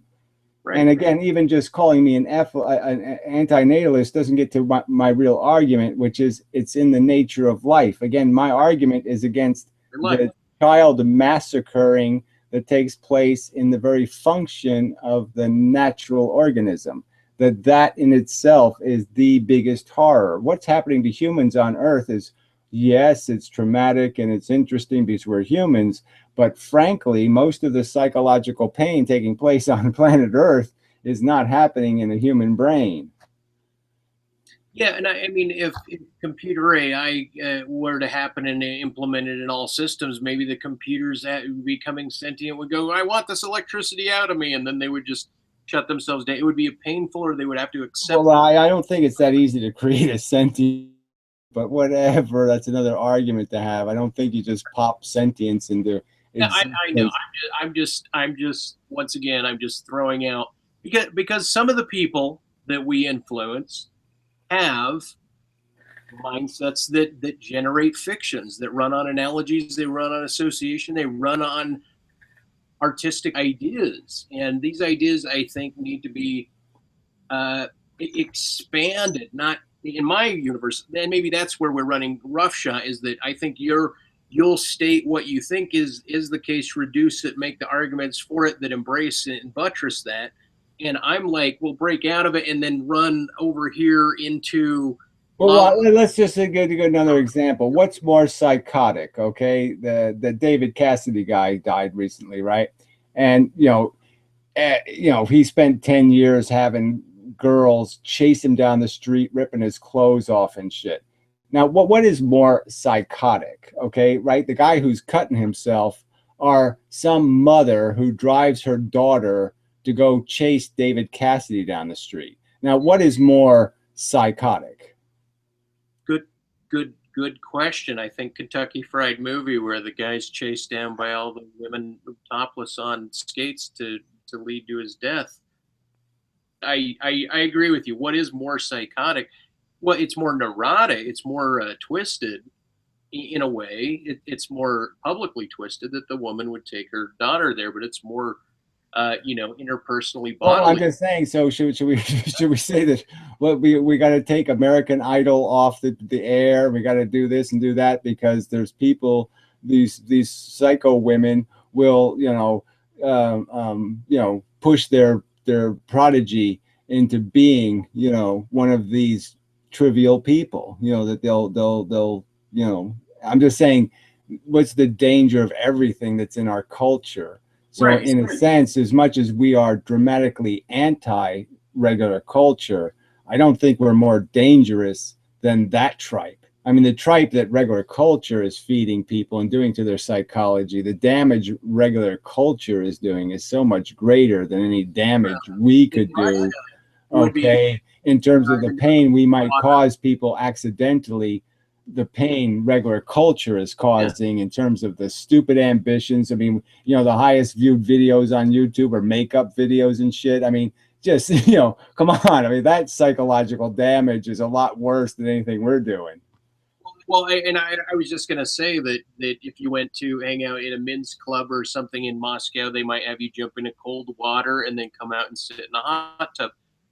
That may be not only psychologically damaging but physiologically upsetting. Although they do it as a mode, a historic, a historic exercise. Well, again, this isn't about just a historic exercise. It's about real damage. So, I mean, if the Russians said jump in a bucket of acid and melt off a layer of your skin or something, well, maybe this is a different scenario, right? That after 10 years of doing that, they look like they're 170 years old and they can't sit down anymore.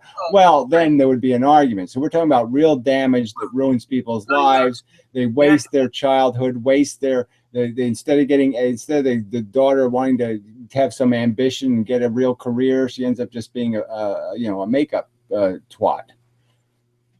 Right. And I mean, I don't get me wrong. I know that YouTube and the modern culture on the internet and where people are attending their minds is crazy, but there's still, and I really had to fight with this because I go to a coffee shop a lot and it's finals week here, and there's a lot of young pre-med students and engineers and people, and I get into discussions about the mode of education, like being further away from the form of brick and mortar and walking from enclosure, sharing a room where other people are raising their hand, asking questions, and then more of it's becoming, and it's done through networks, and they still are, these forms, these historic cultural forms of education, but more and more of it is displaced into, there's a math teacher there from China and he grades his papers and then he sits there and he watches goofy Japanese videos and laughs his ass off. And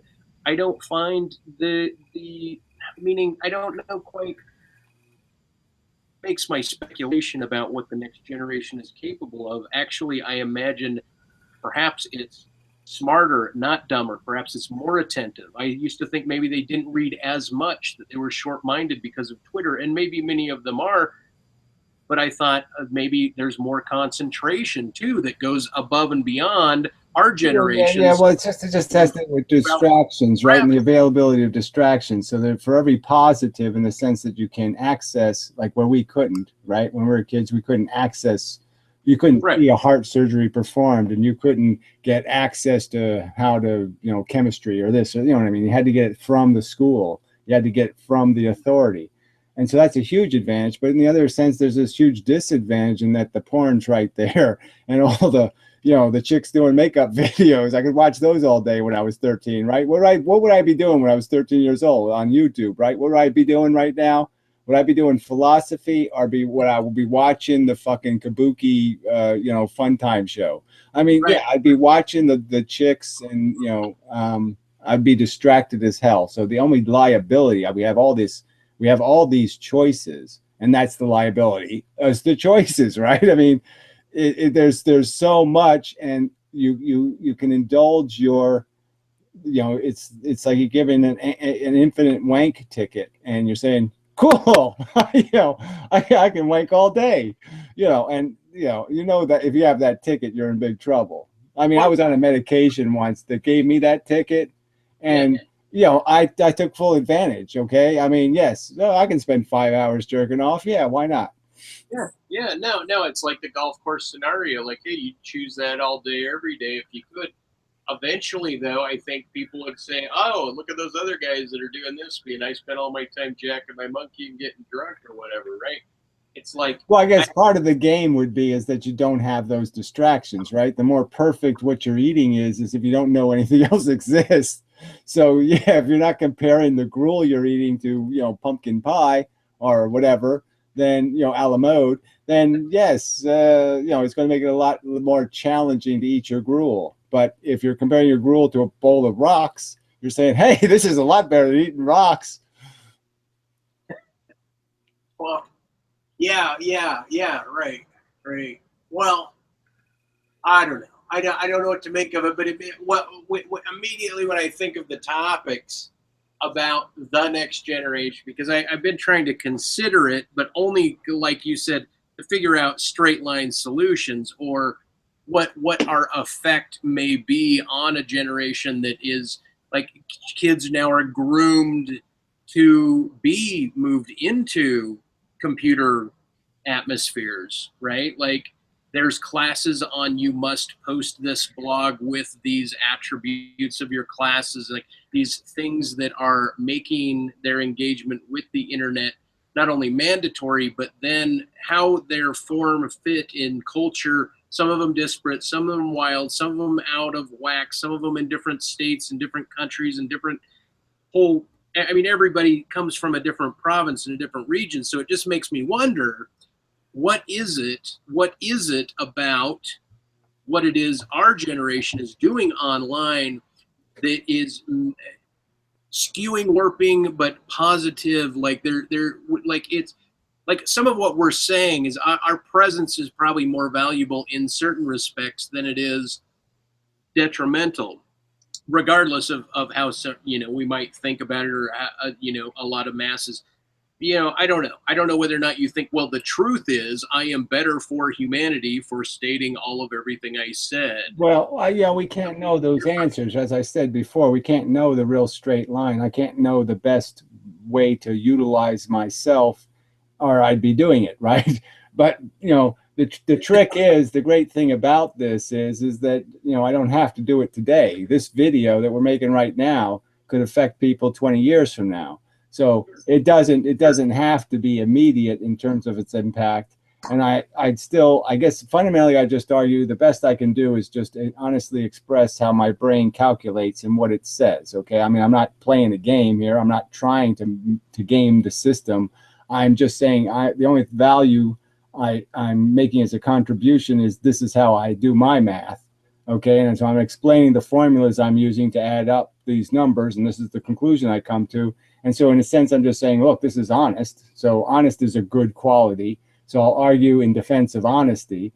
And if I have to be pragmatic and say I must produce, whether it's honest or dishonest, doesn't matter. It just matters on effect, right? We're just saying fuck causes, what's the effect? Because that's the straight line rule, right? Straight line might be you go out into the city hall and blow your brains out, and you have more impact that way in making the world a better place than talking for 10 years. Who knows? So, but I'm just saying the calculation I've done isn't in any way, in my opinion, denying the fact that I can negatively influence somebody. I am aware of that fact. Sure. And I think about it. But I also know that if I did it some other way, then I might not have the positive impact I've had either. So, I mean, I know I've positively impacted people because they've informed me of it. So I mean, I have some evidence of it. Let me put it that way. I can't know that I'm winning or losing. I won't know. I'll probably be dead before that question can be answered, whether I was a winner or a loser. So I'm just doing the best I can, and I'm calculating the best I can, and I'm trying to make my life livable and do this brutal philosophy thing where I have to carry it around with me all fucking day long. I mean, I'm carrying this evolution bag of shit, this ugly dead baby bag. I have to carry it around wherever I go now. Okay. It's in my head all the fucking time. And that's no fun. You're not trying to unwedge yourself from this habit either, right? It's almost a certain stasis of existence that's reiterated in a lot of forms. And I didn't know whether or not you were subduing any truths in your own self, meaning if you said, I'm honest about who I am and what I do and what I say, is there anything that you curtail inside of your own being that you don't want to be honest about? Well, I mean, you just don't walk up to somebody and say, you're incredibly fat. You know what I'm saying? I mean, I'm not gratuitously honest, in the sense of unnecessarily honest. So yes, I don't reveal things like, do I wipe my ass with my right hand or my left hand? I don't know if you need to know everything or I have to explain everything. So yeah, a lot of my personal psychology, I don't think is relevant to the conversation. So I don't bother spending much time talking about my personal neuroses. Sure. Well, and it is interesting that, like I think I've taken more gaps than you have in terms of going off of the tubes, and they kind of, I think I've retooled things. You retool like mad. I keep thinking that your genres maintain roughly the same. You narrow down on your genres. You're like, this is draft science, and this is the epipholism, and here's my general thrust, and in some respects, I mean, I suppose that I fall in a certain theme of, oh, it's surreal masochism in art, or some sort of weird esoteric approach and dialogue. But I didn't, it just makes me wonder what the approach towards the medium of YouTube is. Like, you have the internet, you're fascinated by it. You drop the axe saying true or false. I don't know what my legacy will be. Is it going to be good or bad, as if there is a binary future that's unseen, that's only dwells in some sort of agnostic realm, instead of this weird organism called Amenda Gary? Well, I'm just saying there will be a future and there will be a product. So that's my only argument. You want to say there's not, that's you're right. But I'm just saying, it's going to be a truth there somewhere. Okay. I mean, I have size 10.5 feet. It's just a fact. And, we're not going to change that with a bunch of babble about the future and shit. No, the future is written, and I succeeded or failed. And that's just the truth. Well, okay. Right. Because you're talking about your mission statement. I'm talking more like, is there such a thing as a song that, like, if your whole channel was looked at as one song that everybody could hear, but other people were getting something different from it at different times, they were seeing it, they were perceiving who you were differently at different times, not as a whole, not as a truth, but as a perspective of different. Well, let's say, what if we could do like what if questions? What if we all look like, when we did videos, we weren't in the video, and we all look like Max Headroom or something, right? And it all came out in the same voice, like we all had the same voice, and there was no personality, no inflection, no history, and it was just the words that we spoke. You know what I'm saying? Then it's sort of a different conversation. I mean, it's a different argument about the separating the agenda from the fact that we are vehicles. Okay. And we're clunky. Some of us are big giant trucks, and some of us are made out of aluminum, and some of us are made out of steel, and we're all made out of different shit, and we rattle a different way, and we have bald tires or really good tires, or so I'm just saying that part of it unfortunately does have to pollute it. And some of that is the part that people are really coming to see. They're not coming to see what the truck is delivering. They're just going like, "Ooh, it's a truck." Like it's a person who gets a gift or something, right? That's the old joke with retards. They get a gift, and they're like, "Look at this pretty shiny paper." Oh, thank you so much. I love this. It's the prettiest thing. And it's like, no, you're supposed to open it, douchebag. I know, but you also wrap a present nicely because it has that veneer, because it has something.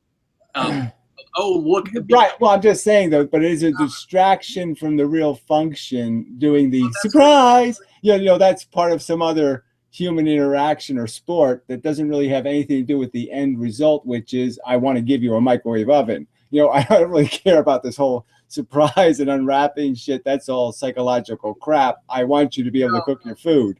I think it's interesting how you pull apart and put together what you find valuable in the case and the truth and to me, I'm always looking more at the aspects of it. You call it a pollutant, but like if a particular delivery truck, an ice cream truck that came up to my street as a kid had a dent in it, right? Or I knew that's the one that killed my dog, or something. There's some attachment that is it's not a pollutant it's not about the ice cream, it's the whole experience, it's the whole whatever I bring to it, whatever it brings to me and anyone else. And I'm like, if your channel or my channel or these videos 20 years down the line are affecting people that are maybe like savant, like they're autistic savants in the future that are like counting the blinks going on in your light in the background, and they're more curious of how your mouth moves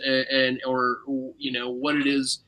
the context is not separate from the vehicle that's delivering the package. Well, you use the thing that just triggered a thought in my head with ice cream truck, right? Because when I was a kid in one neighborhood I lived in, the ice cream truck and the mosquito fog truck looked exactly the same. So they're both little white trucks, right? And it is just kind of funny that all the kids would go chasing the fog truck. You know, it's this toxic pesticide shooting out of this thing. We're all playing in the pesticide, and it's the same thing. And realistically, the garbage being spewed by the ice cream truck, right? The junk food, that it's just another toxic waste, you know, another thing no good for kids, right? And you know, but the dichotomy of just that, you know, just thinking in those terms is there's two trucks, you know, playing a little slightly different tune, but it's, you know, and a different, obviously toxic and, you know, completely unintended to be toxic, but toxic. You know what I mean? Yeah, no, I know that's a good twist.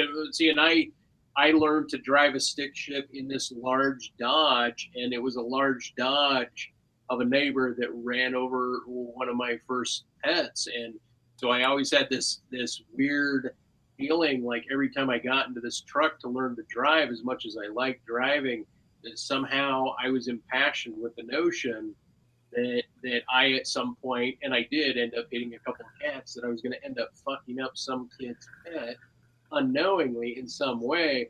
And it was this weird forecasting, but it's a different, you know, that's a different narrative than what you're saying. But I mean, I get, that's what I mean though, is that there's not, my point is that the you know, it's that whole argument, you know, that the medium is the message. It's the entirety of the aesthetic and the vehicle and the presentation. Like if you had a little mousy voice, or if you were Max Headroom just drolling on, you would not be able to touch and nuance via the accent of who it is you are in the way that you do. So your person is part of the delivery process of your message, and then all the other people, like, yeah, but that's sort of the point that I'm making, is that unfortunately more people are coming out to play in the fog, or you know, you know, enjoy the antics of the truck, you know, rambling down the road in a funny manner, than to appreciate the work the thing is doing is irrelevant to what's entertaining them, and that's really irritating. I'm interested in how people become myopic and they rub a blind eye to the content that other people are trying to deliver. And that's when I think it's up to the artist to re-deliver the medium, if not in text, then in writing or in verbal form or in recording, or method of presentation, in order, if in fact shooting the bullet of content into the other mind is necessary.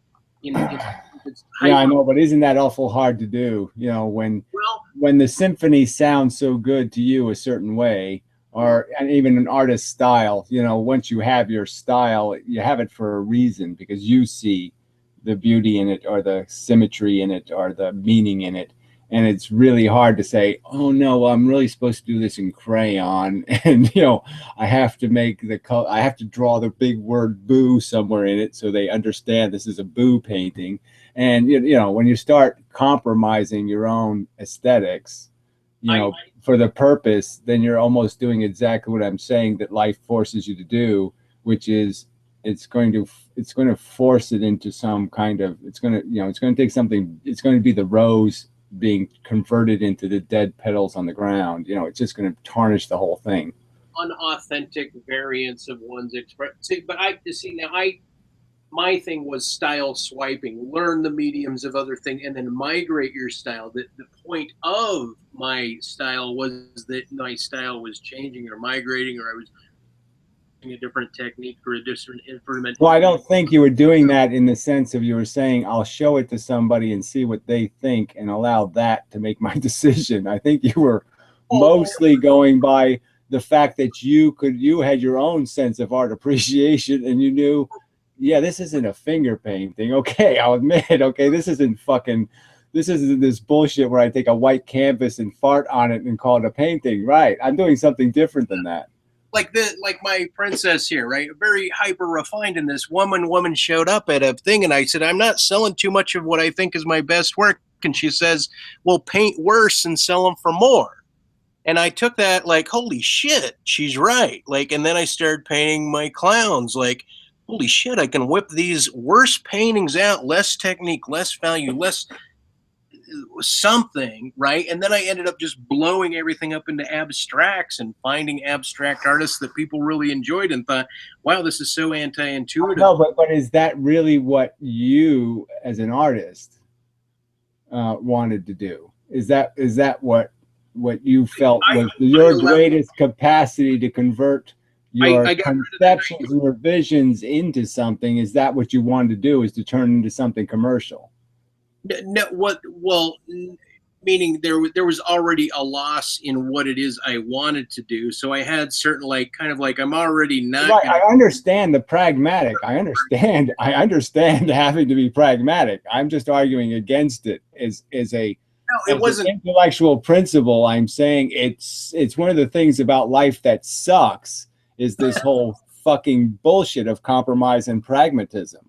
Well, no, but hang on. I also wanted to show you this, right? Because this is like, this would be really dumbed down, but some reason, like, it's, you know, here, let me cover that, right? Like, this is okay. Like, this is kind of a dumbed down painting, I think, compared to a princess painting, and yet some people somehow thought, wow, that's really cool. And I you know, and I put some of my worst shit out that I have no pride. There's no authenticity.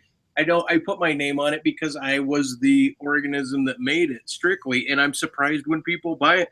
And it has nothing at this point. I'm ripping away my subjective value of greater authenticity of doing it and promoting, commodifying it, right? And so I think that it's peculiar because it's not like me trying to reach towards an ideal or a virtue within myself and always attaining the best glory and representation of self. So I've like self-demeaned, I've chopped down the idea of make certain I'm executing everything at the highest idealism that Michelangelo would appreciate, or the Pope, or of his time. Well, I mean, you obviously don't have to go that far. I mean, you don't have to have that high an ambition in the sense of, you know, you have a high sense of creative style. So I'd argue that even if you didn't have perfect technique, the very fact that you have the conception, so there's two values to art. You know, you could argue, right? There's that knowing what to make, and then knowing how to make it. So there's two skills involved, and and so that's the good news in the bad news story. But I mean, we know, well, let's not even get into this artist life because you can't, you're just going to starve to death. No, I mean, it's, the world wipes its feet on art now, especially with all this computer shit and everything else. You know what I mean? I played with a program the other day, and you just hit the button, and it did this magnificent kind of Van Gogh-esque, except much smoother. Yeah. And it was like my hair was beautiful, and it was like I couldn't paint that. It was just so perfect. And I was like, how can this fucking piece of software completely do an abstraction that is a real distortion? You know what I mean? It was a real difference than a real me, but it had me in it there. You know what I mean? It was there, and it was in this completely different style. And it was just, I was just looking at it and saying, I could spend weeks working, trying to work a painting to get it that perfect. And the fucking software did it in 30 seconds. Right. Well, that's the power.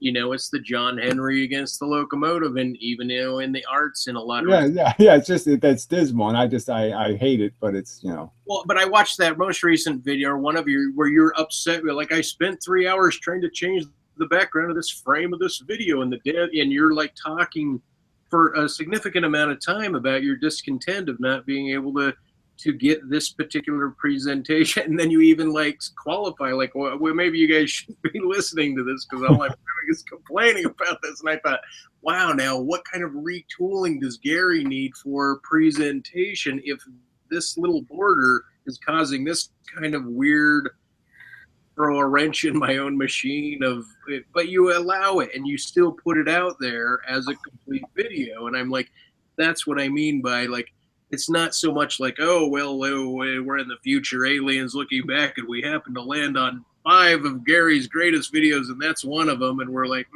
what's the truth about Gary and his message? And I do produce a lot of content, and as much as it doesn't look like it requires any, work, you sort of have to. Even though I don't do any preliminary work to do a video, you sort of do it, and the background of your own brain is doing it. I mean, before I went into this conversation, I'm saying, okay, I got to understand. Okay, Dospook is going to push some of my buttons. Don't react. I got to think, I got to think, it's been a long time. It'd be just nice if we keep it, without getting, too nastily personal or some of the bullshit. So so my brain goes through the list of Dospook history and context. And so I'm just saying that anything I do ends up being more than what it looks like, because everything has in it that context of how I function to be able to function this way. So I don't think somebody else could do the amount of content I do, and do it in any coherent manner, because it's a hell of a challenge. I mean, until you do it, until you prove you can do it, I'm saying it's not as easy as people think it is. I don't just turn the camera on and all of a sudden I can talk rationally. I mean, my brain has to prepare these sentences ahead of time, in a sense, right? I mean, we don't get to, consciously watch ourselves make stuff. So we don't understand how much preliminary work had to be done for me to even say, we don't understand how much preliminary work had to be done. I mean, my brain came up with that all on its own. You know what I mean?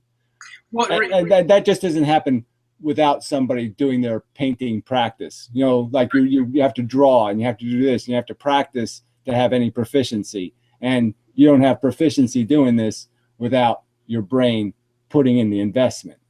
Because I was thinking of all the prep that Amanda Forever Wolf Films did in her sculptures and in her that anti-natalist, the elephant video, and then getting on to Osh and stuff. Like, it was kind of a weird scaling of preliminary, like that was her mode of art function, and she kind of laddered through it in a peculiar way that I thought was impressive, because it made me think about how it is I don't utilize certain lattices I'm not building a ladder to climb a meaning towards me. I'm not trying, and maybe I should, and so I'm reminded of how other people approach what it is they're doing with their time, and whether or not they think it's optimum, or whether or not they think it's a miasma, a stirred pot, that they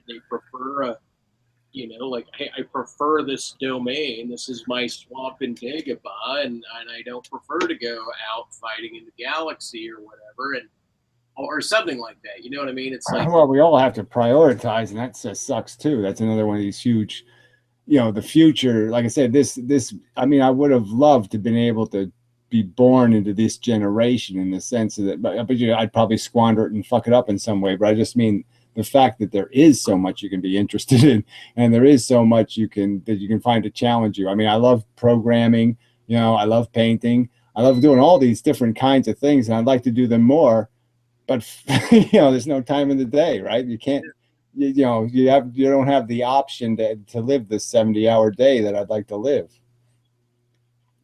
Well, therefore transhuman. I'm kidding. Let me just no, I'm not against transhumanism. Don't ever get me wrong. I mean, do it all you want, and I'm for putting the brain right in the beaker and going total, virtual life. But I'm just saying that in the end, it's still a wank. There's nothing other than a wank going on, and so it seems to me to build all that infrastructure for wanking is, kind of silly. Yeah, I just can't. I don't sum the life. For me, I think it's just like, that's the telos. The wank is the telos. It's the end. It's the pop, and even what to consider of that, or a bivalent after notion that I don't even wax that way with you, because I know that's so anti-sympathetic to the thoughts, but and so I retain the, like, in biology and in virtual reality, in the world that we know, what could we say? But I just don't sum like the means are more important than the end. It's not about the end.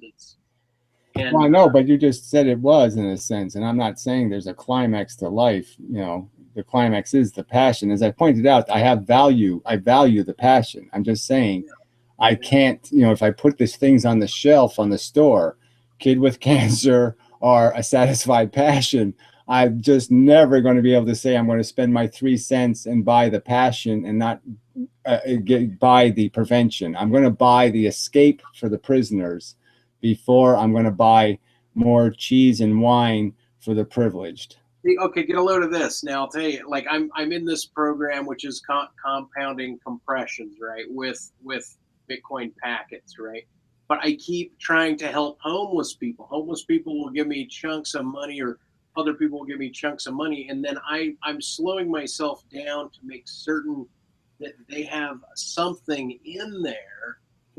I'm slowing myself down to bring along, like, everybody come with, right? If anyone's willing to get on board, let me help them on board, even at my own detriment of getting the ship to point B faster. It's more like, bring as much of the dying off the Titanic on board, trying to get everybody to sure that's on the ship. And it's just it's such a weird ethic towards, like, ode to the infirmed, ode to those that are not living the peachiest life, like help them live a little bit peachier. Yeah, well, that's always, like I said, those are always really tough decisions. It's, me feeding the cats, or all the little stuff you might do that'll distract you from your purpose. And I find that really one of the things that are most irritating about doing anything is the fact that it all, there's all these, you could do something better. You can always make the argument that that this is a waste, or this isn't as productive as you should be, or, and it's just irritating that you can't just feel good about the fact that you're helping somebody, because it always is a price. You don't even have a friend that's free, right? You know what I'm saying? I mean, friendships can be huge liabilities, in the sense that this is now a person you have to care about. You're going to worry for them. And even when you don't care that much and you don't worry that much, you've made a commitment, and sometimes you're obligated by that commitment. And so they'll drag you into their quicksand. And then you're always, I have to waste my time not only pulling them out of the quicksand, then I have to get myself the fuck out of it. And that's one of my, I was just complaining, like, wow, I gave this guy 5 years that fucked me on a project, and he knew damn good and well that a guy had screwed me over in life beforehand because the project was talking about that. And now it's me getting myself out of the quicksand, and then no good deed goes unpunished, sort of like, oh, I'm going to help these people, but you're right, you get entangled in them. And to be honest, even the idea of, holy shit, I'm re-engaging with Gary, and I'm re-engaging with people from a year ago, and I'm re-engaging with people from 2 decades ago, instead of that, no, only pick up the new folk, don't recycle back, because meaning it was more like, how is it? But then I thought, I'm not, like, the idea that I'm going to drown in it. It's more like I know, but by intersecting you, it's going to change my thoughts back to a certain sort of thing. But there's also plenty of newness to deal with it. But I hear what you're saying. Like, yeah, well, we all need to be rattled a little here and there, right? You got to shake the dust off the, the paint or whatever. You got to scrape it off the palette, to use a painter's analogy. You got to remix it a little bit to get the right color. And, so, I mean, that's why I was willing to do this, is because I said, well, Dospook is part of my history, part of my character. I certainly always had a great deal of, there's lots of parts of you I admired, both of the person you used to be, and even the person you have become, because there's no variation in me, right? I mean, I'm the same asshole 10 years ago as I am now, pretty much. Okay. You had a huge kind of transition in who Dospook was, what your outside image was, you know what I'm saying? The facade of Dospook was different. Sure. Well, yeah, and I think, even within the same space and the same reiterations and the common reiterations that you have made these little budgings and these little moves, and your personality has, it's almost like seeing, if you're staring at an orange dot and you say, oh, look, it went yellow. Fine. Oh, it went yellow. Oh, now it's red. Oh, now it's orange. And it got a little bigger and a little smaller. Like there's something in how one attends to the little minute changes of people that are consistent, and they're more cardinally locked in a mode, as opposed to the wonky. Well, it sort of makes it's the same effect, it's just a relative thing. So you're saying you're looking with a microscope versus looking with a telescope, or, well, I guess that's a bad analogy, but, with a regular eye versus the enhanced eye. And there, from those two perspectives, the movement is just as great. I mean, the electron moving away from another electron is just as radical a movement, as whatever, a pickup truck moving away from the dump truck. I mean, Right. it's the scale is irrelevant. And that's sort of what I'm arguing, though, is that, yes, from my minutia sense of little change, there's always value in interactions, and you don't not learn anything from any of them, and especially ones that are as long as ours. You know what I'm saying? So it has this context that isn't, we needed time off just because I needed time off, just because I couldn't get past the fact that we had nothing to talk about. So we had to step away so we could re-talk about it again, and then figure out again, we have nothing to talk about. We don't agree on anything that matters. Everything that matters we disagree about. So how can we have a conversation? It won't work. It's impossible. But it's worth replaying with it, because just playing with it is worth something. Just the play alone makes me a better player, makes you a better player. So just the play is good. Yeah, and so one guy was like, it's the maintenance of an argument, to keep an argument held as an argument. He says the maintenance of that through time is the value. Like he was arguing that you want a difference in the containment. You don't want a resolution, was almost the virtue he was arguing for. And I didn't know, like, the whole, like, my retooling value, like the way I would approach your arguments. I was always trying to come at it, and you were talking about the virtue of how, one time you're like complimenting me on how it was like, oh, Mike's trying to, Spook's trying to figure out one little loophole or one little hole in the argument or something like that, and you're patching it up, and I'm going around it. And even that today, arguing, oh, well, that seems like a masculine aspect, as opposed to, like, I had never generated that argument with you. And I said, like, I was just, and it wasn't like a pre-thought thing. It was just more like that time off and the new experience, and plus in the way your metaphors and your analogies, and maybe you've always kind of been this way, but I had more of an allowance of, like, allow you to talk more in analogy and form, and make certain that you do have your pontification time, meaning you're going to make certain you make your statement where you are recorded. You generally do that, and I think that's a hallmark. That's your hallmark signature. And I think that's what is remains impressive. And I don't want to strip you of you making that stamp of, hey, while we're on the record, let me make this the case. But yeah, well, I'm always trying to find a new start from the ground. I'm always saying, look, our disagreement starts in the ground. Our disagreement doesn't start in the air. You know what I mean? The problem's always at the pointed gun is never pointed correctly. So I'm always going back to the aim and saying, look, we're not aiming. So this we can't fix it from where the bullet's already fired. We have to fix it from the early point in the conversation, which, generally speaking, drags me back to evolution, drags me back to the actual facts of our mechanism and why we have these attachments and why we think, or why we have these value schema that isn't rational. And that's why we're throwing flowers into the ocean for the people who died the right way, and throwing no flowers for the ones who died the wrong way.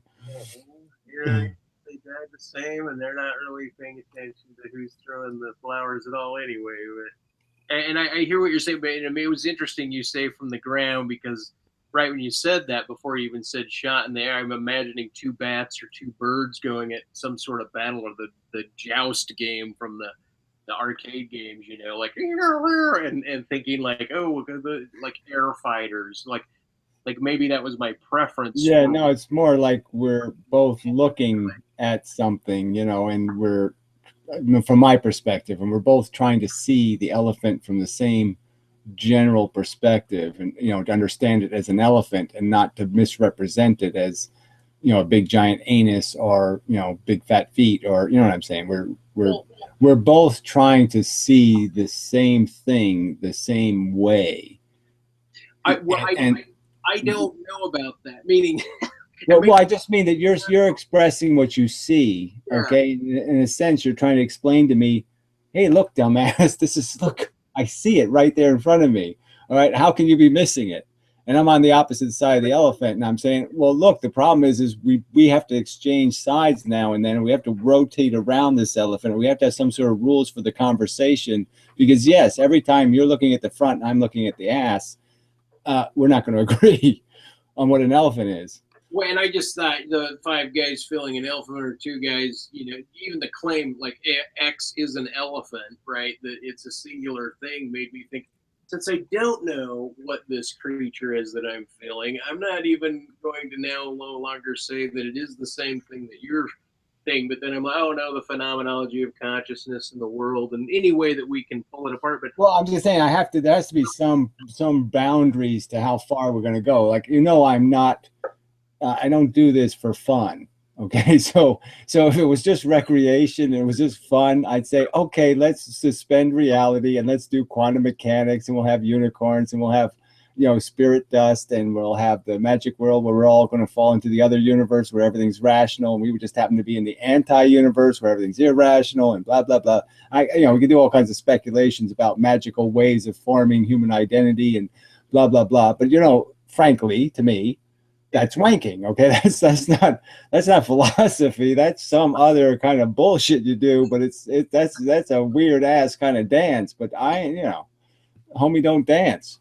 Well, see, on your planet, it's Mandela effect. On mine, it's Mandela effect, and that's right. Well, whatever. I'm just saying that we're going to have to agree sometimes that, okay, you're going to say, well, Gary, won't you please, have a party dance with me, and we'll dress up in costumes and we'll do blah, blah, blah. And I'm saying, no, but I'll invite you to dinner. Okay. And we'll eat real food off of plates, and, we can have some wine and we can talk. But yeah, that's as far as I go. I just don't do the whole Furby costumey thingy and blah, blah, blah, blah, blah. So that's one of the rules I'm just making. I'm saying it's your right to attempt to drag me into fantasy land. But I'm always going to just try to say, no, I'm not going there. So I'm just going to pull you back down to the ground and say, look, I'm just not doing that stuff. Okay. No. I'll do a lot of weird shit, but I won't do that. Well, I mean, you've done your charades and your dances in your own way, but you don't do them so much anymore. You're pretty strict to business, and I don't know. Your hiking videos, your swimming videos, yeah. Well, I'm just saying, but the content was always the same. The content is always looking for the straight line. Okay, I got online. I made 5-minute videos, on subjects, just saying, look, this is the straight line solution to the right to die. This is the straight line solution. The rich are too rich. Straight line solution. Blah blah blah. So the mission has always been to defend choosing the straight line solution. Okay. The mission was never to do swimming videos. Oh, right, but now I just wanted to say that for the sake of the few viewers that I know we are going to have, that I was kind of owing this interaction to, is like, for example, you made a video critiquing Logan the movie, right?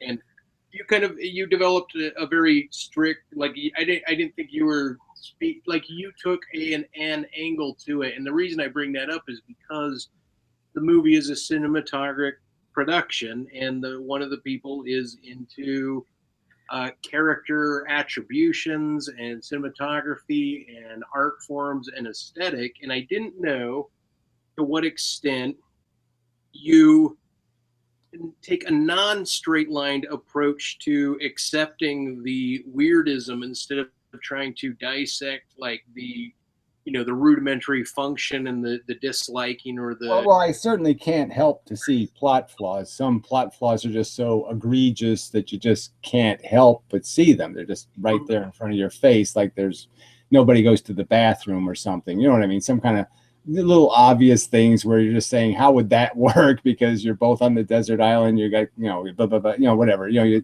just these practical things that just don't fit. So plot flaws I'm always going to notice. But I love fantasizing. I mean, I do it all the time. I mean, I have nothing against storytelling and a good story told.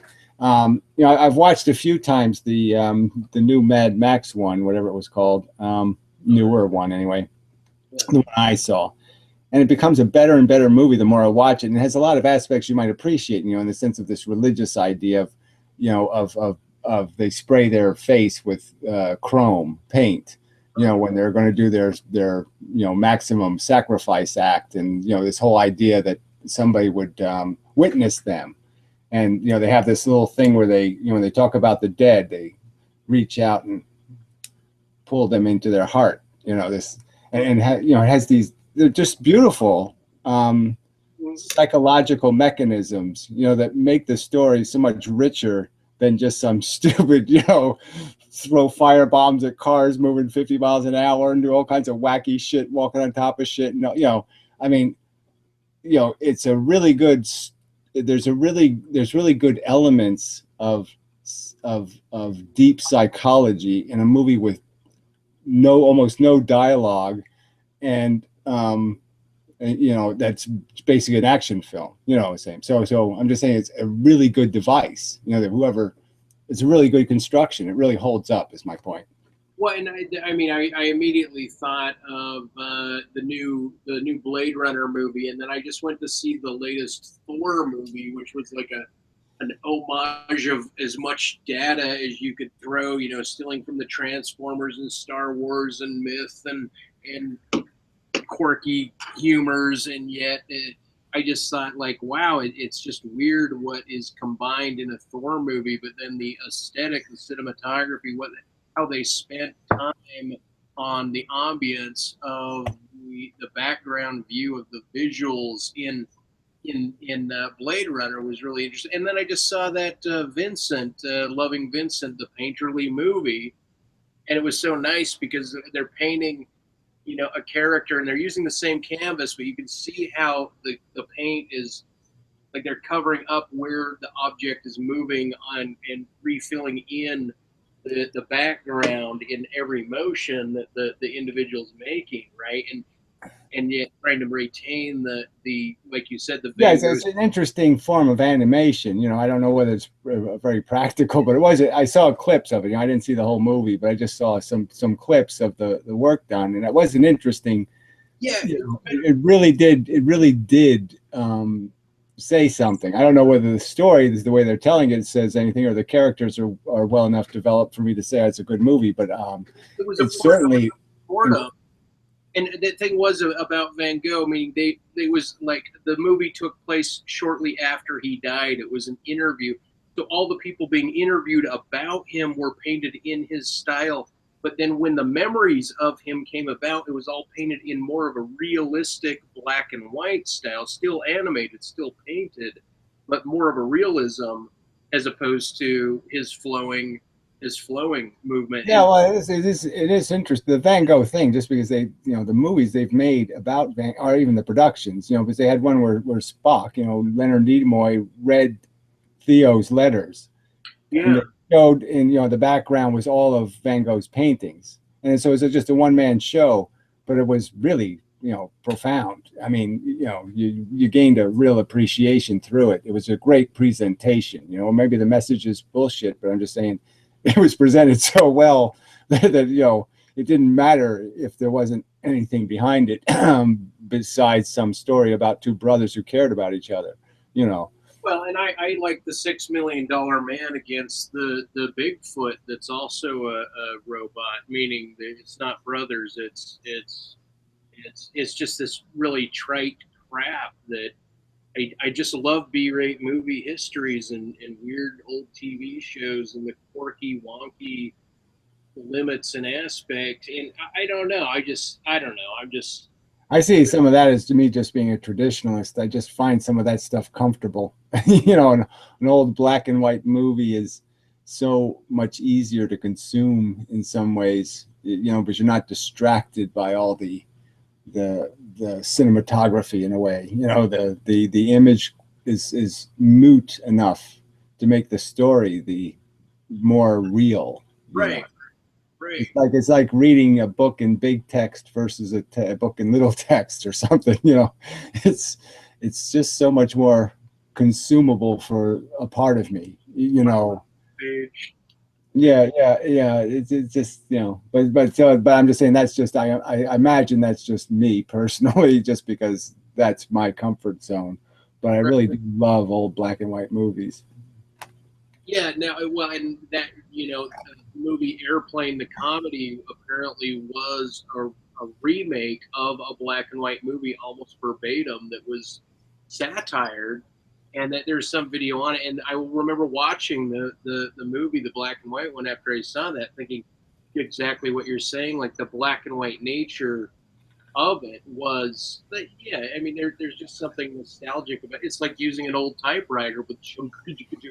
Yeah, and the funny thing is that once you know a story, like I remember the one colorized movie that really impacted me was there's a Scrooge movie, with Alistair Sim, and well, anyway, it's my favorite Scrooge movie, and Christmas Carol movie, and forever it was black and white, and then they colorized it, and everybody hated it. Everybody hated the idea they colorized it, Yeah. But they did it in a way that was really interesting because he was wearing a purple jacket.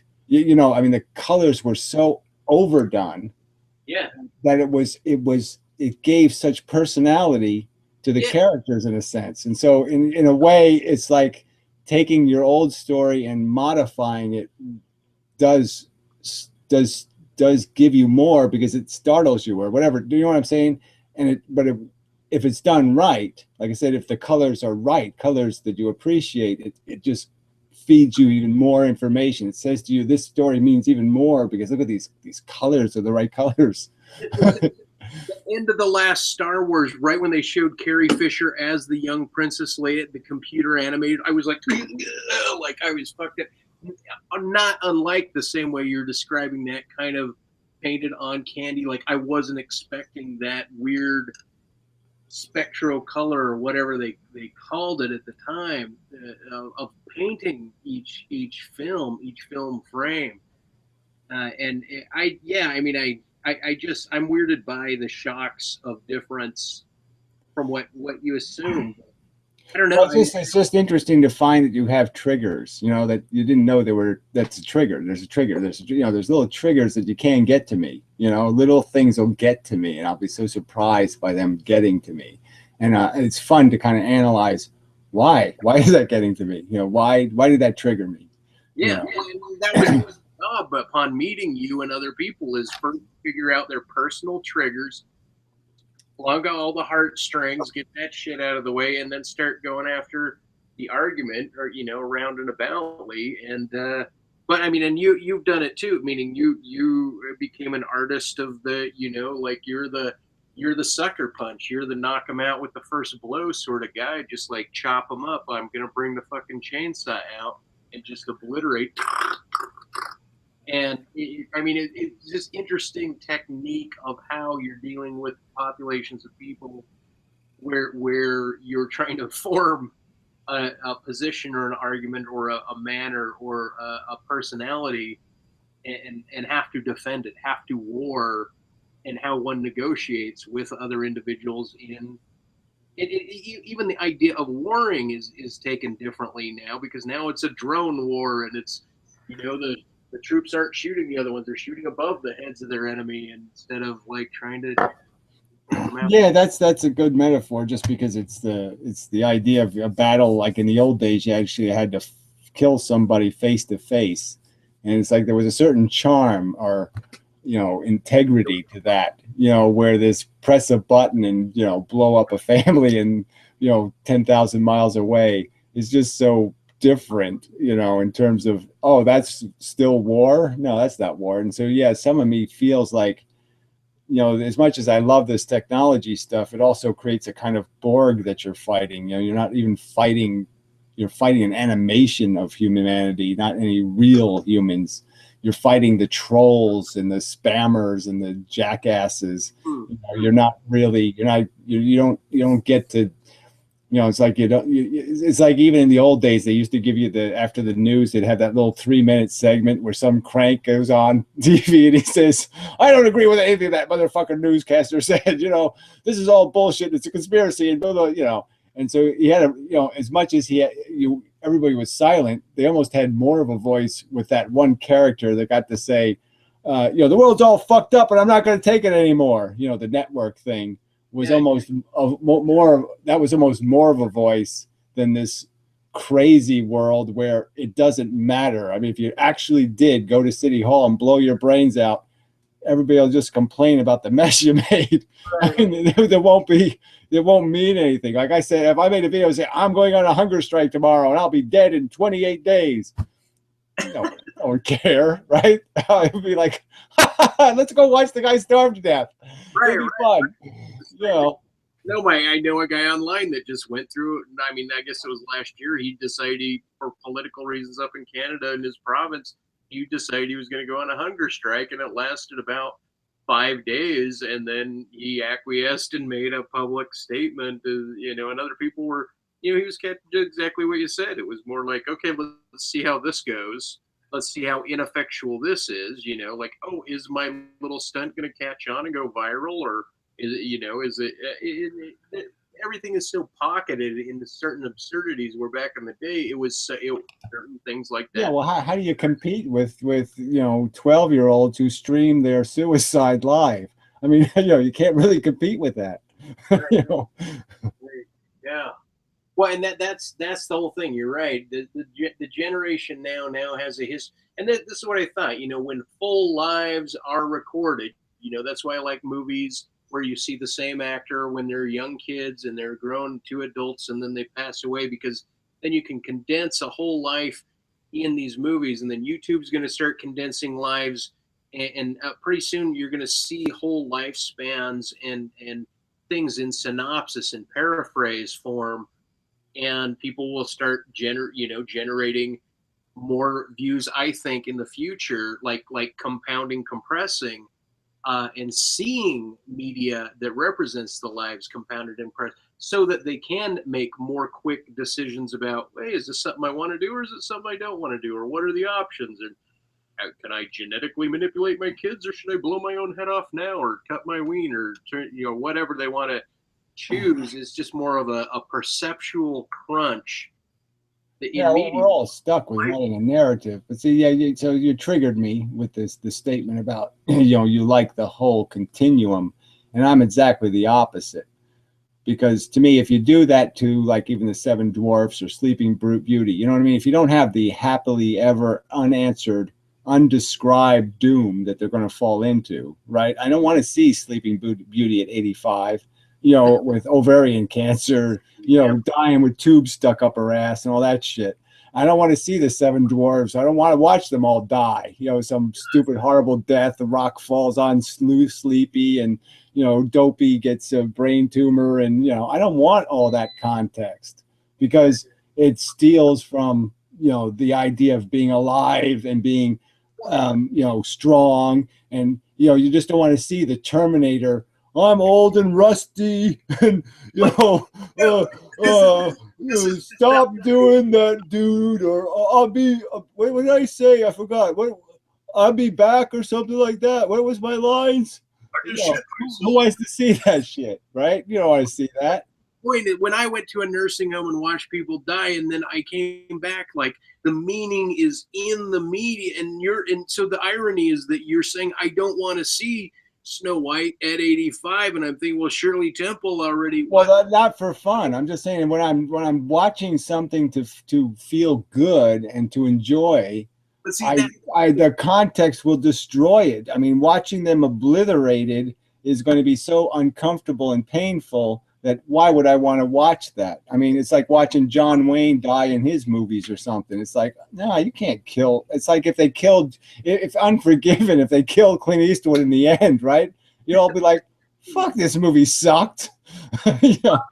I'm just saying, like, I think it's pretty much inevitable that the more we pierce into things, the more people of the future will actually see a whole crunched spectrum, and that they can slow it down and open it up and look Well, at I think they're already seeing it. I mean, that's why I think for all the sophisticated people, that's why birth rates are down, is because humans know this is a trap. They're starting to figure it out that this is Freddy Nightmare's instrumentality, and that it's all created to create a horror house that you're walking through, and you're going to get your arms and legs hacked off if you don't walk real careful.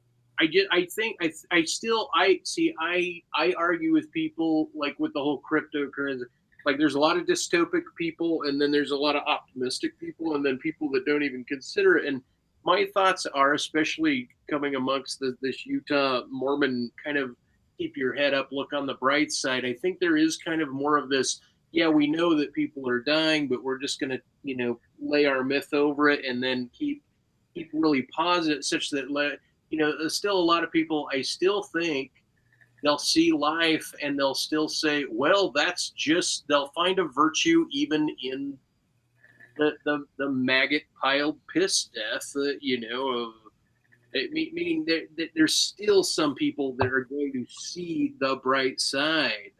Meaning I know that they're there because I meet them. But I know what you mean also, in that the more people see it, the more wise they'll come to it, and hopefully they come to what you think is, your goal of it. Mine is more like, no, we're so close to some sort of transhumanism passing, pain reduction and mitigating and ending that.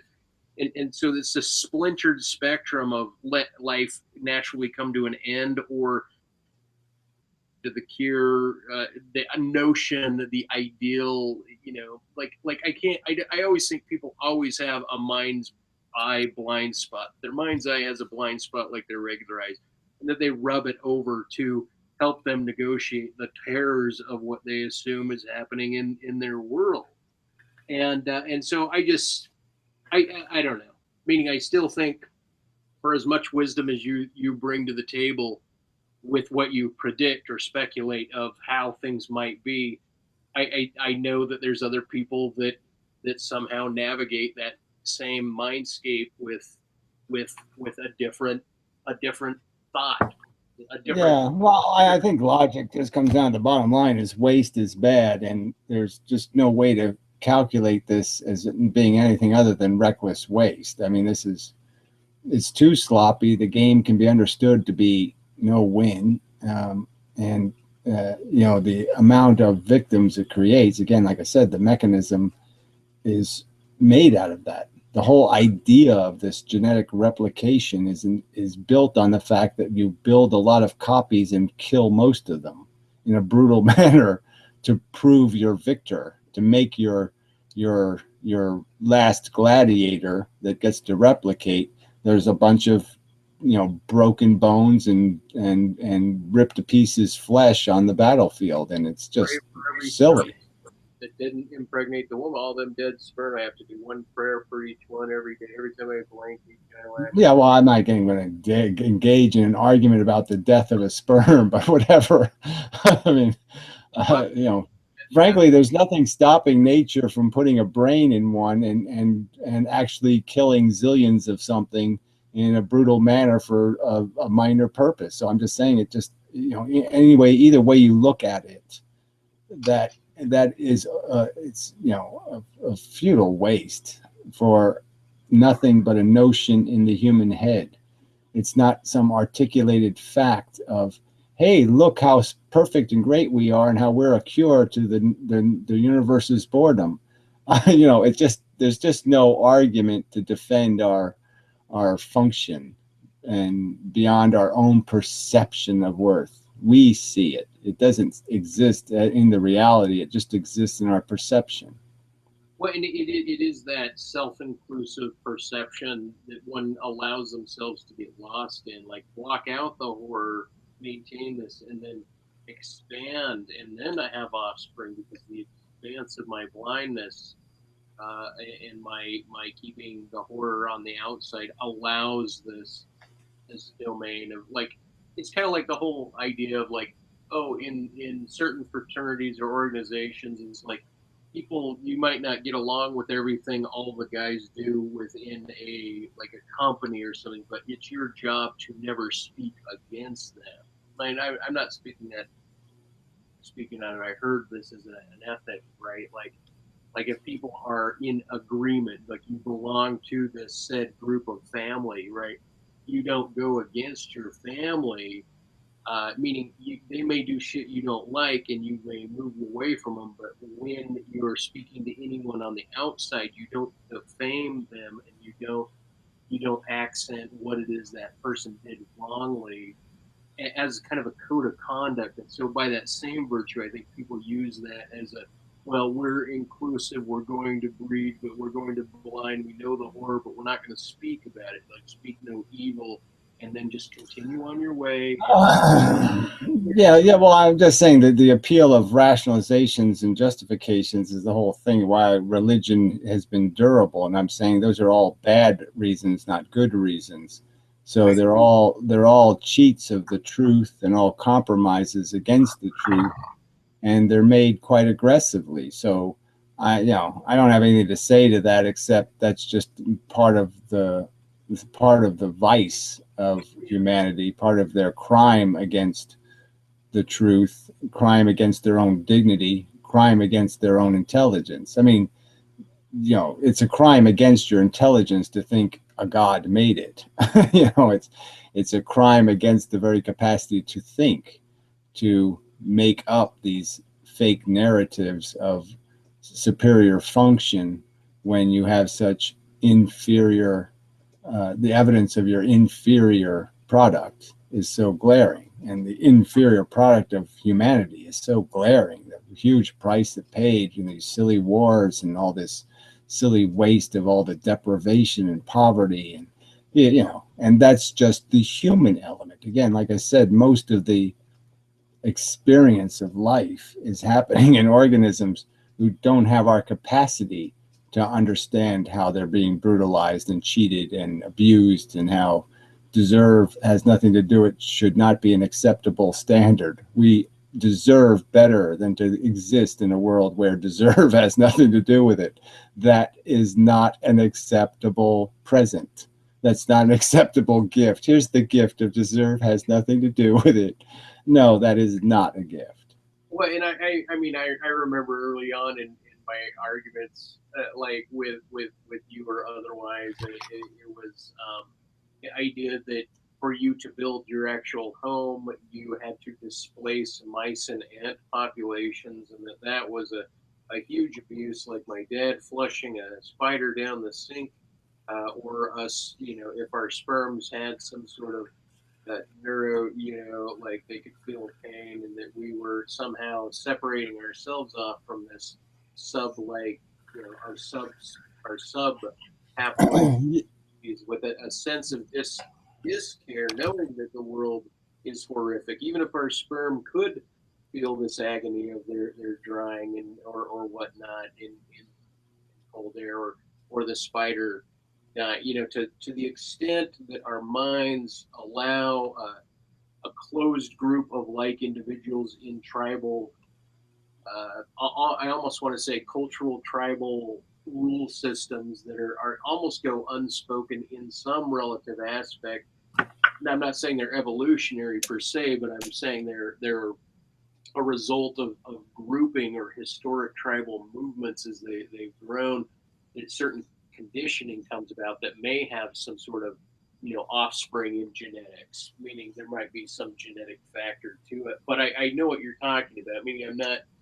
This is where my tie is that even the idea of what is reasonable and truth, the limit of the periphery of my not only consideration, but within the limit of my consideration, there's a limit of care. I mean, there's only so much time of day for me to people screaming outside over some pithy argument about losing their keys, or you pissed me off, or anyone's argument that is upsetting, or the like your personality and some aggravating people that like a calm sort of, like, we have to have a boardroom sort of approach towards YouTube, right? Meaning to hear the aggravations, to put oneself in the mode of care.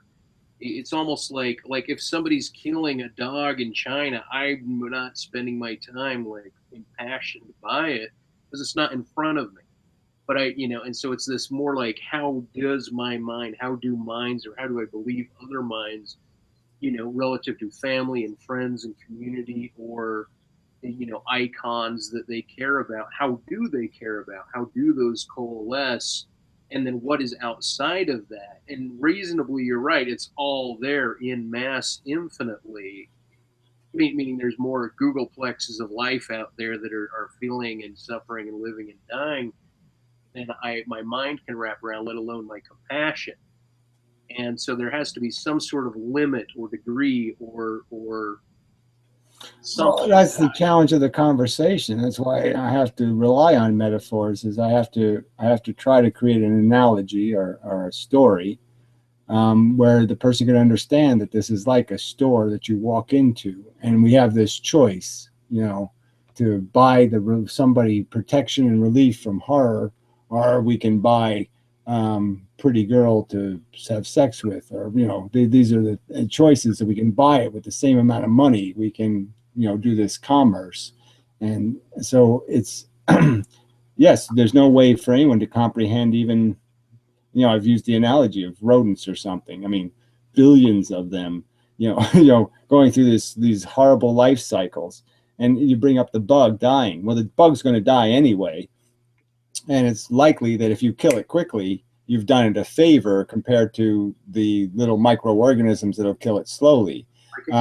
And certainly you're killing it before it breeds, maybe. And so that's even a positive, because now it doesn't have progeny to be eaten and killed, and it doesn't have to, they won't do any more killing. So, I mean, this whole argument is about the process of life and the whole process of, the metaphor of a lifeboat. You just don't play the game called lifeboat. You just it should be agreeable that no, we're not going to play lifeboat. It's not a viable game. It's a game for insane sadistic people or masochistic people, but it can't work for a person who isn't a masochist or a sadist. It just can't work for that person. But then and maybe my masochism was a condensation of my belief that life, with its suffering and sufferability, as masochism, meaning that the death is there, meaning it's a full extension outward of saying, yes, I am here masochistically living, and I know I'm aware of my death, so I ritualize it on a condensed level because, and it's almost I know, but that's like gaining courage to jump on the grenade. And you know what I'm saying? I'm saying, okay, maybe that's a necessary step for you to actually jump on the grenade, is you have to imagine yourself as the hero and having the ticker tape parade, even though you're going to be dead, but you know what I'm saying.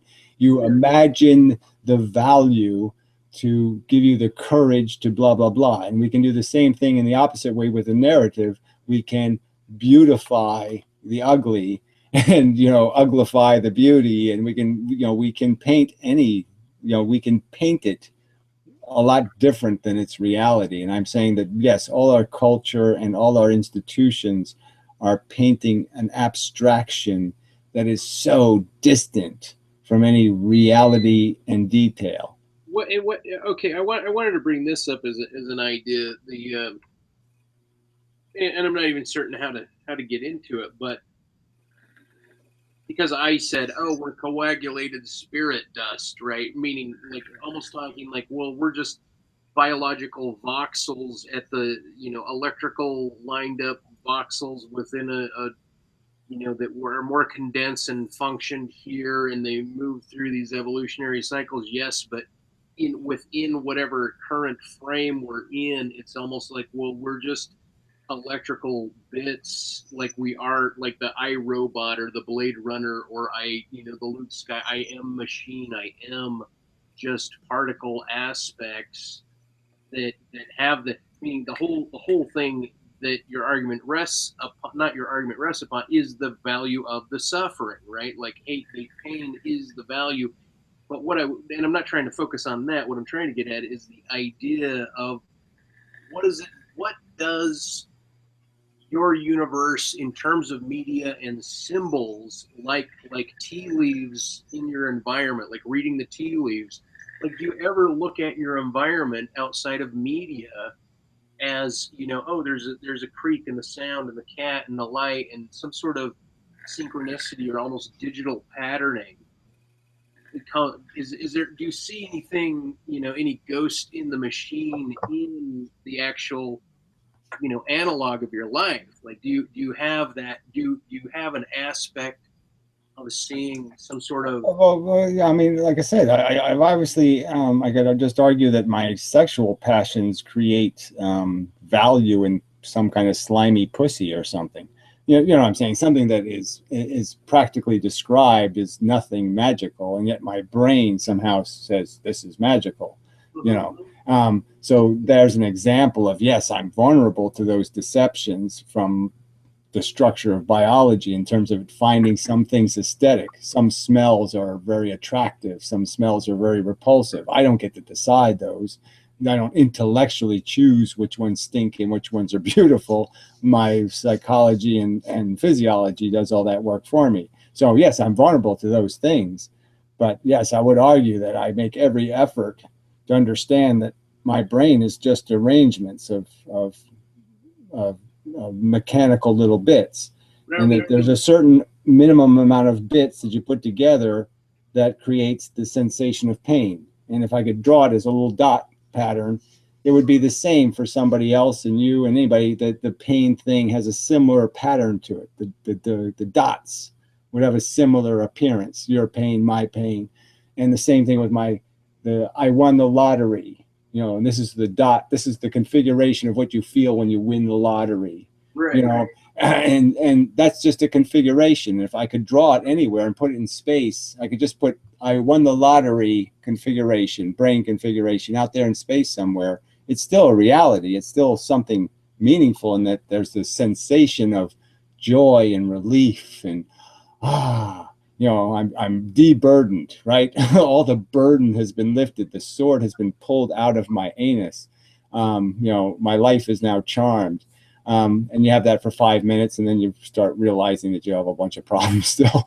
But anyway, you know, you know, but that's all it is. It's just a brain configuration. So I don't see there any hope for any kind of spiritualness to it. It's just a configuration of little atoms and neurons and bullshit and little tangled wires, and they all got tangled in a specific way based on how I got smushed through a uterus and flushed into this cesspool, and how I dodged the little turds and blah blah, swam my way to the shore and stood up and said, I am alive.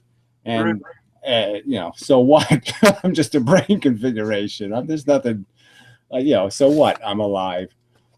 well, I just meant talk something else. Do a commercial or something for Bitcoin, and I'll be back in a second. I just gotta let the cat in. okay. Well, what I was gonna say to that with Gary was the idea, like everything about the brain and sloshing and the analog of the organism with organs in a biosphere of being is, I consider that different than the digital environment, the symbolic environment, or the idea that there are like maybe higher frequencies of like a mathematical organization within one's static digital universe that would have some sort of like meaning that wasn't just speculation of the mind reading it, but an actual presenting of a patterning within nature that also like form fit to one's environment, that had a type of not necessarily intended intelligence to it, but an organizational intelligence to it that may have some sort of directed intelligence to it. Like I just see it as all aberrant psychology, or all just variation of a pinball machine. And the question is whether pinball has any value, not whether some certain kind of pinball has value. But clearly we could all say, I'd like to be able to construct myself into the perfect me, which would, I'd have Richard Burton's voice, and I'd have, I could pick and choose what I was psychologically, what kind of, how my passions were regulated and how perfect, like, I'm Roger Moore. I have Roger Moore's this, and I have, I could go through each Bond character and say which Bond, I'd have the attributes of each one, and I'd build my own little, ideal human. And in the end, I still just have a human. It's still a Frankenstein monster, in my opinion. It's still just a pile of parts. And one of the parts is this psychology that aggrandizes anything, subjectively, with the same thing that makes you horny or hungry and it's not a quality the food has, broccoli or English cheese or whatever, Fruit Loops. It's not them that have a quality. It's our what we've imposed on it. We've made it mean something. It itself was just cruddy cereal or microbe enhanced protein or whatever. It's we're the ones. We've imposed a truth on it that is not the truth. We've imposed a perception and an evaluation that has nothing to do with what it actually is. And we've done exactly the same with our own lives. Right. I was just thinking, like, when I take supplements or I exercise or I notice that my metabolism or my libido peaks up, or I go through some sort of cleaning process and flossing or some sort of like irrigational thing, my approach to my world shifts dramatically because maybe I am more horny here when if I didn't exercise and I was more lethargic, I'd be less inclined to approach maybe women or look at things in some way. And so you say, oh, well, I'm imposing it, but I'm also, I am it at that time. Like at that time, that is the nature of, how my being is interacting with its environment. And so whether I'm imposing it or not, it's the same. It's just a differing percent. Like I'm always like, just to be conscious, just the phenomenology of consciousness, if I was to use your language, would always have a necessary imposition or projection. And so even if I shift, I see the variance of the projection, or what you would call the imposed projection on the world. And it's, and that's where I'm like, well, there's 8 billion different human variations of that. And there's commonality amongst them, and there, but it's just, I don't know. Yeah, I'm not certain. Yeah, like I can't separate out the idea that the perception and what is like it, the perception of how one engages their world based on who they are. Meaning they can't like when I am angry in the world, and my reaction is felt in the world.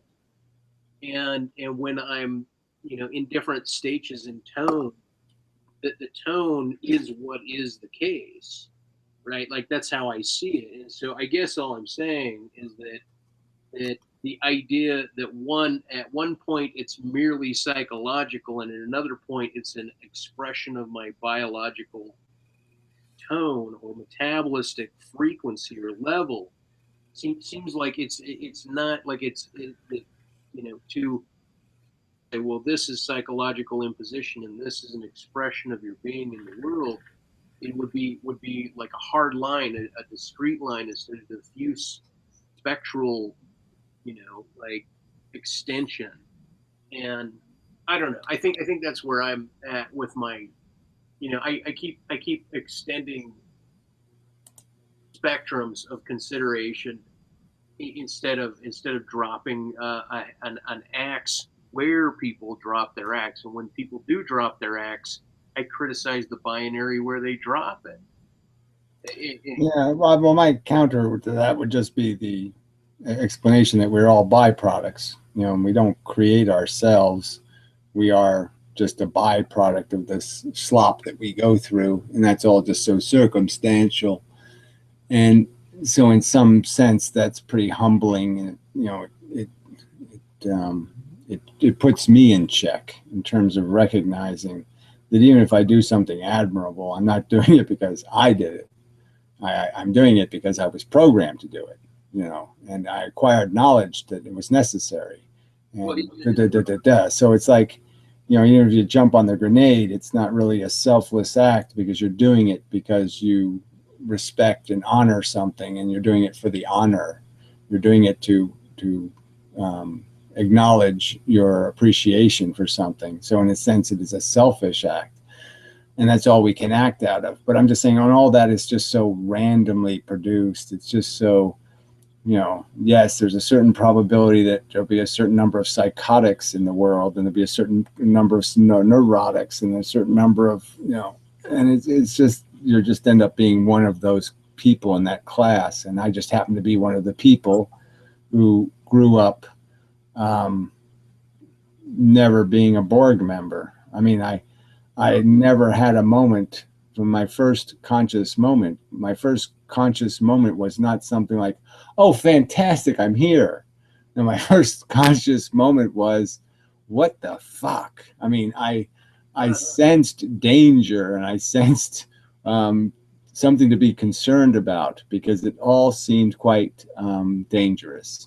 Well, when I see pictures of young adolescent boys, like on, and it reminds me of my own adolescence and kind of my doe-eyed, hey, everything's okay, but it's really kind of simple and not like I'm vulnerable to the world, but I'm really strong as this young boy in the world, kind of just ricocheting, not knowing that I'm just kind of dumbly walking around, but I knew that I wasn't super strong, and that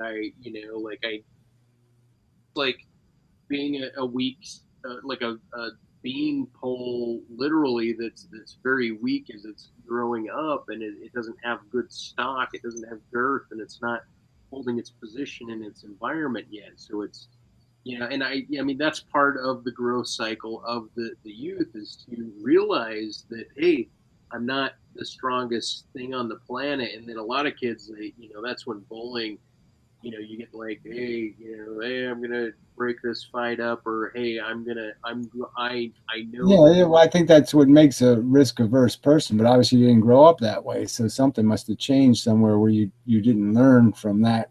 Well, You learned an opposite lesson, because that's not the lesson I learned. I learned that everything's destructible. I learned that I can go out in my front yard and I can kill a million ants, and they're all vulnerable, and everything's vulnerable. And I remember sitting in a tree, another one of these little moments. Maybe I was 5 or 6 or something, and a hurricane was coming, because I lived in the South, and the sky got just pitch black, and there's 40-mile-an-hour, 15-mile-an-hour winds, and I'm sitting in this tree, and it wasn't too tall, maybe high, 10 feet high. And it was just this, I had just such a clear sense of how this is what it's going to be. There's this doom. And if it doesn't happen today, it's going to happen someday. The hurricane's going to get me. This black cloud is going to show up.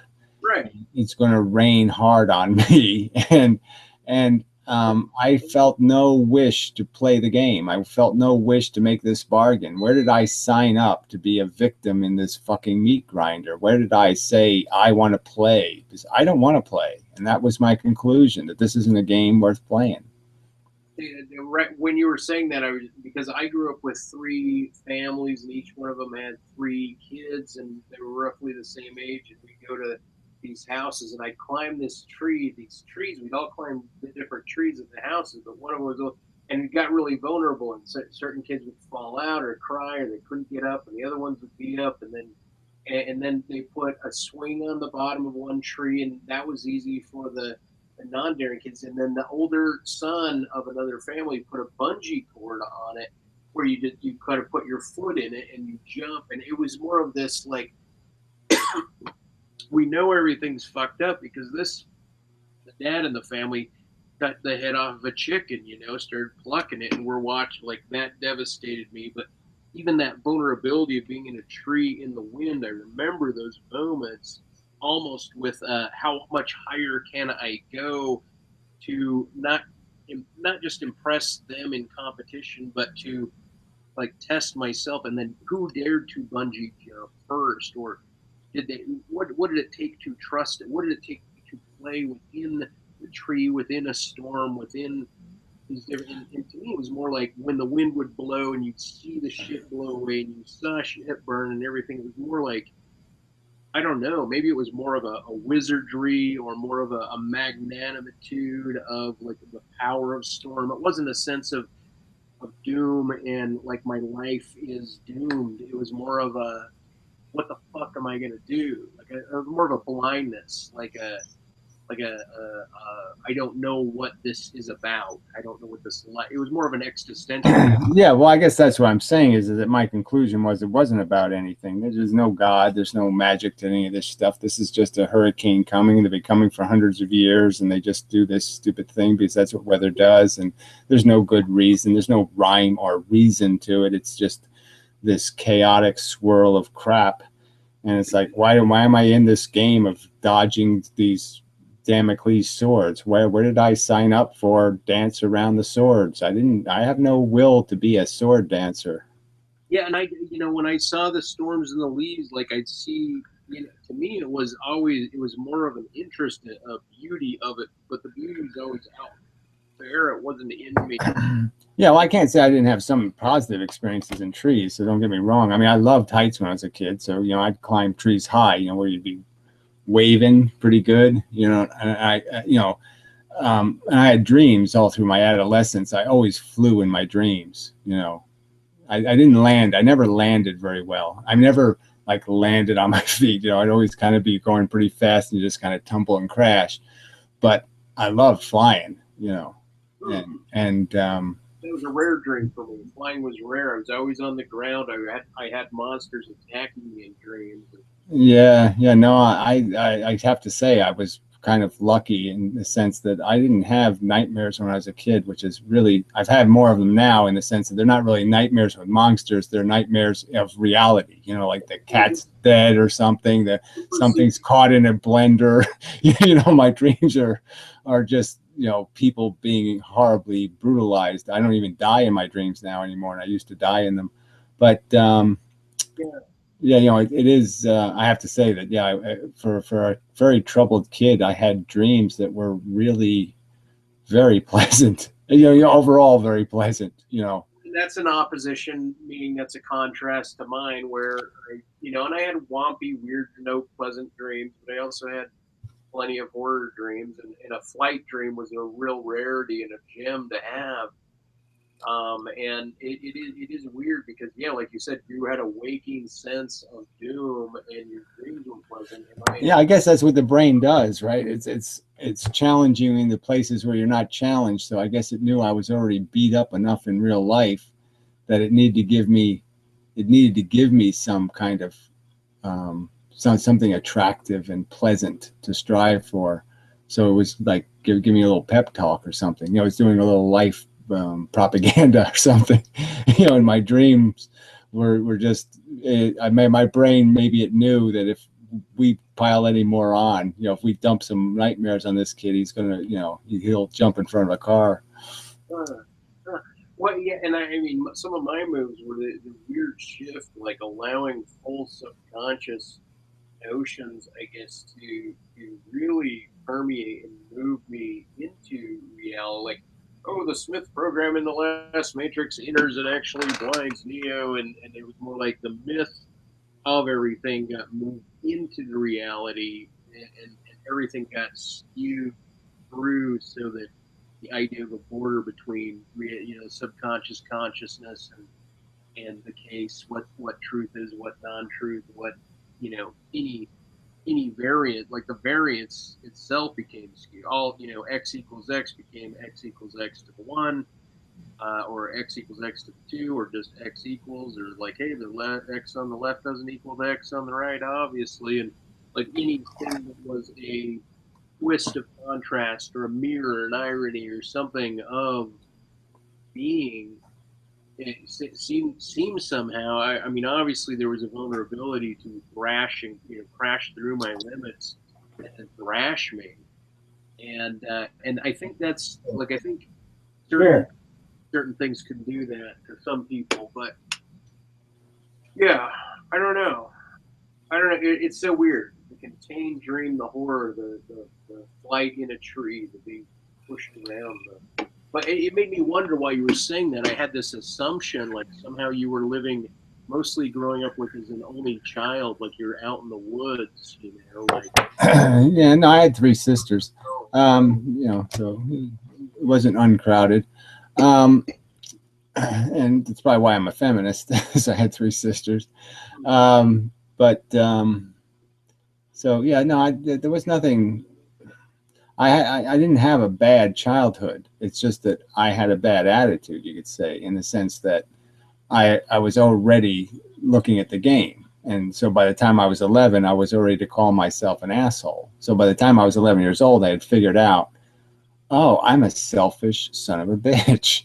That everything I think is a wheel. I'm turning the wheels about how I can manipulate the people around me and how I can get advantage and how I can look best for the girls and how I can do. And I'm saying, what a cunt I am, because I don't have a single emotion that has anything to do with any genuine concern for anybody except me.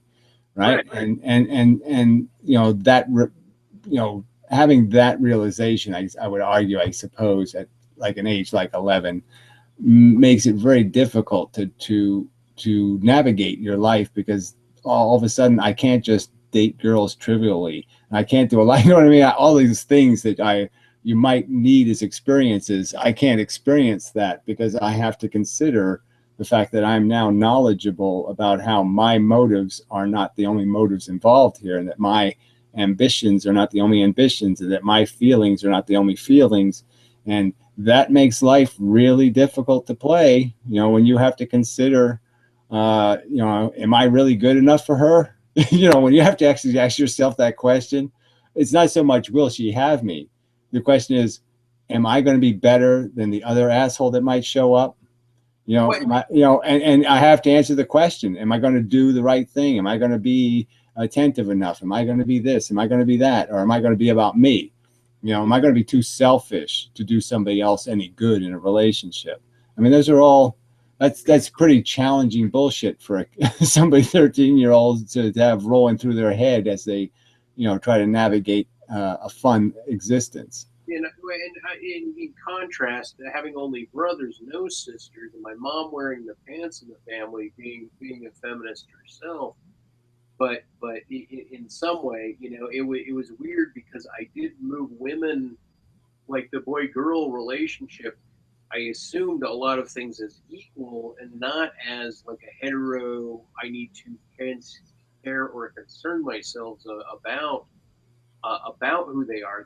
They functionally were.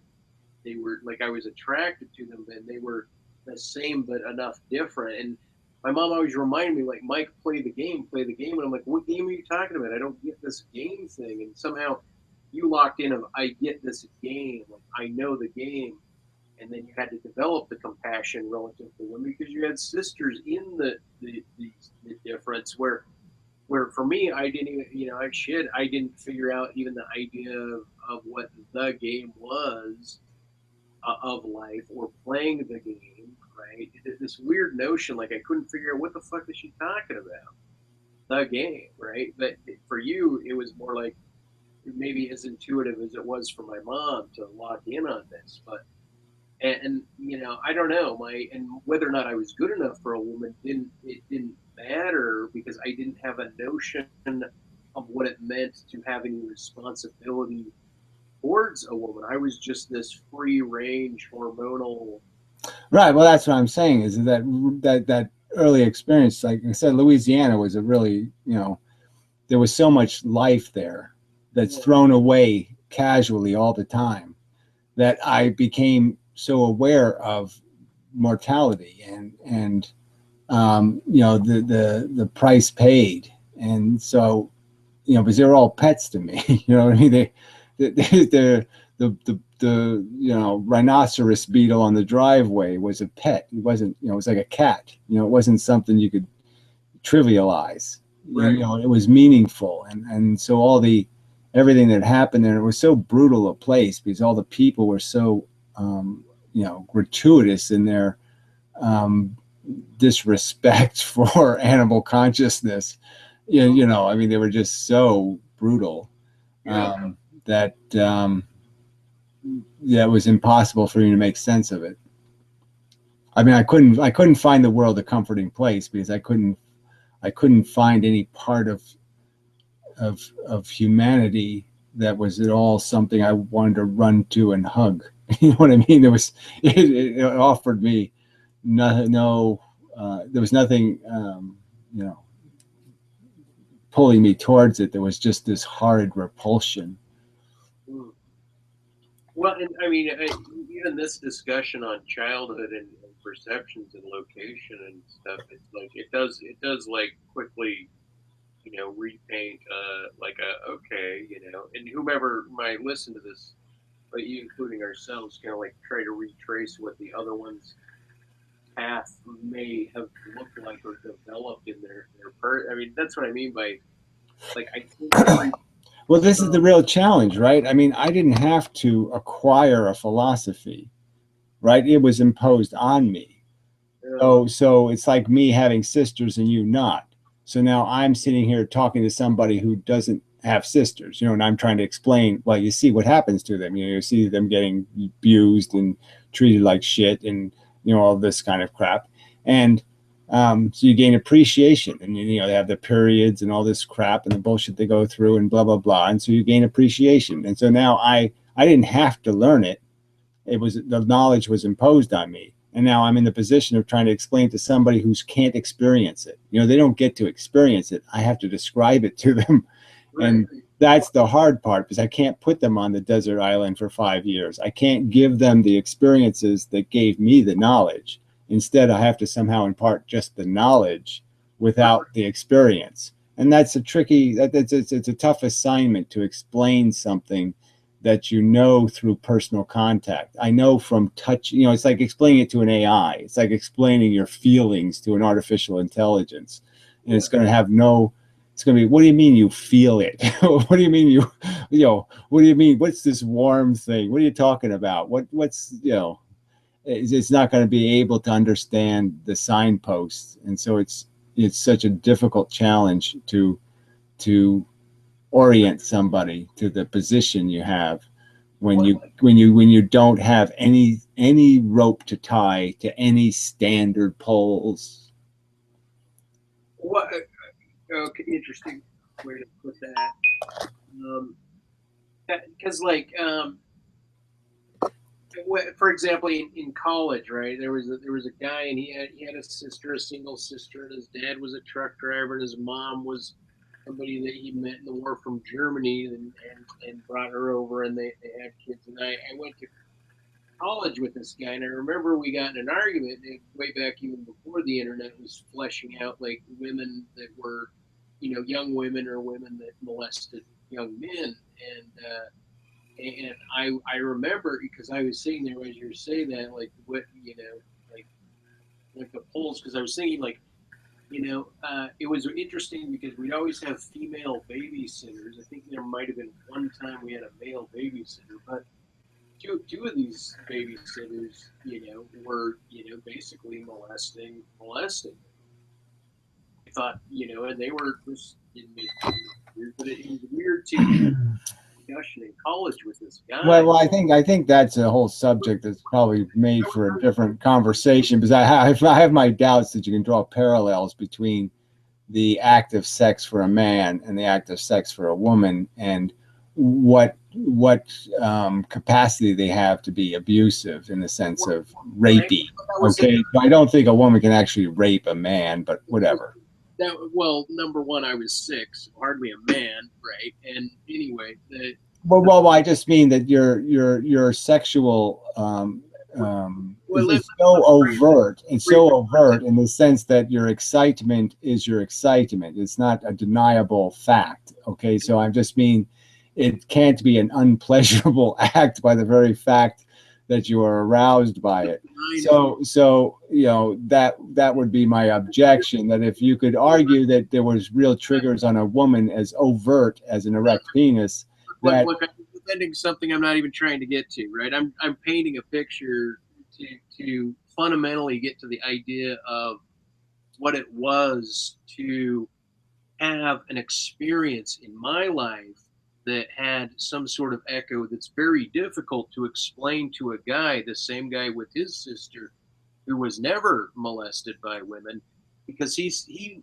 immediately, not unlike yourself, tried to chop away the idea and justify that this vein of relevance or significance within the. no, I'm just saying that I have counter-personal experience. So in the sense that I was molested, I was molested by some women, and I really enjoyed it. So I can't say it was a bad thing, right? I can't make the argument that I was raped by their molestation. Okay, so it's not the same kind of abusive act, I would argue, when perpetrated by these different sexes for different purposes. So that's all I'd argue. No, meaning and I'm not trying to lay blame. I'm not even trying to put women as culprit or them as predators or anything of this. That my point was the difficulty, like you saying, growing up with sisters and having periods and explaining that to someone who didn't. And I'm sitting there saying, well, okay, so not only did I not have sisters, but I had these like girls doing shit to me before, the idea of even the idea of what it was like, meaning the concept. Well, I understand that point in the sense that you can certainly understand that it's even when it's not malicious by a girl, they play casually with your feelings even. Lots of ways that you can find where you could gain some resentment for their power and control over you. The very fact that you lust after them can be something you could resent.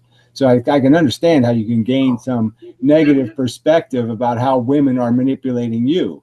And I certainly see that as a reality. I mean, you're certainly manipulated by the fact that you are attracted to their charms, and that control they have isn't their fault, but it is nonetheless control. I mean, they're the ones who have the control, and that's what you feel is the bit in your teeth. You feel them tugging you and pulling you and, hurting you in this trivial way, for this buggy ride. And, that I can understand why the horse would resent the, what's being done to it. Even though it wasn't the woman that put the bit in your mouth.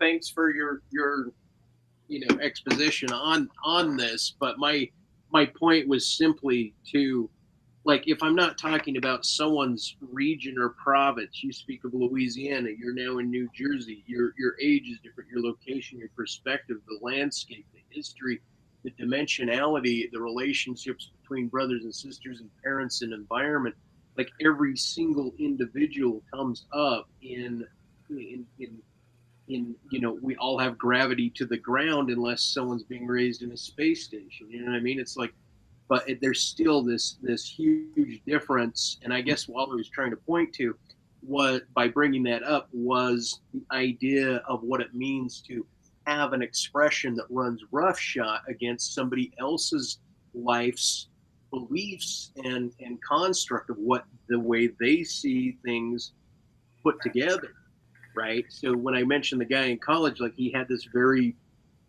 commanding notion in laying down stats with women and this and that and so forth, when I wasn't really competing against it, but that just my mere approach to women in relationships, it really ran him, it changed both of us in trying to. Well, I know, but that isn't that what I was trying to get to, is the fact that you can gain knowledge through two different things, through personal subjective experiences and through objective statistics or somebody happening to somebody else. You see it happen to somebody else a lot different than you happening to see it to you. So lots of different ways to gain knowledge or information. And I was just, in a sense, justifying that the personal way is a very loud way versus the intellectual way. So actually, living the book versus reading the book, you're very different. And that's what you're competing against and competing with, is the difference in those two medias of movie versus book. In terms of the trigger and grokking capacity, to get somebody to grok the idea. The two mediums have different advantages and disadvantages. Yeah, well, certainly. And then how one reapproaches and deals with their own personal experience versus the intellectual, the information of other people's experiences. Yeah, it's certainly taken in differently, and it's dealt with in its. Yeah, well, you might have to write a whole book to explain, um, one bad experience you have in one day. You know what I mean? I mean, you might need a book of knowledge to equal that value of that one day of horror or something, in terms of how much you gained or learned versus what you would have to have consumed if you didn't consume it in feelings. If you had to consume it in knowledge alone, it might have taken many thousands of pages, and many thousands of images and metaphors to get to your nuts as quickly as the real life experience does. It gets right to your nuts and shoves them right, into your chest cavity, and and it's a lot harder to shove somebody's nuts into their throat with a bunch of fucking words on paper. Exactly. Like who the fuck, who the fuck are you to tell me about me, right? Just that forever. Who the fuck are you to tell me about you, right? It's like I don't have time for it. It's a displacement, or there's no way you're going to be able to impart your whole history of experience and knowledge. I'm just going to have to figure you out. And that's why, even our time duration over the expanse takes on a different significance than just somebody off the boat that interacts with us. And so it is that idea of figuring out where someone is coming from and how it is they graduated to what it is they think, how it is they approach things.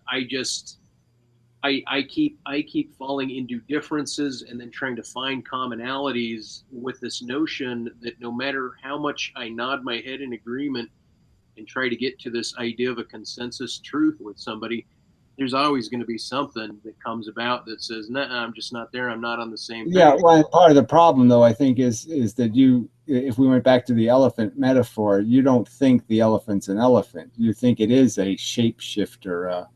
The elephant can be these different things, that it has any shape that is purposeful or individually productive, or some other definition of what you say the truth can be, or the truth can morph into. Where I'm saying the truth is really explicit. It's a hard, it's not like a photon, and it's, it doesn't know where it is, and it's Heisenberging, and it's escaping our realization. Every time we get to see it a little bit better, it starts to jump away. It's some jumping bean or something. I'm saying the truth is not a jumping bean. It's not vibrating incessantly. It's really pretty solid. And that's my grounding, where I'm saying the real challenge here is we getting into we finding posts, angles that we agree on, finding just even one position where we can say, yes, we're both seeing the same thing here. Now let's take one step to the left and see if we see the same thing. And then we'll take one step to the left and see if we see the same thing. That's my challenge. Just try to inch ourselves away around this elephant so I can convince you, yes, it's an elephant. I'm really sure. I did do that at one point. I did, like it was a grounding, like, hey, let's do it here.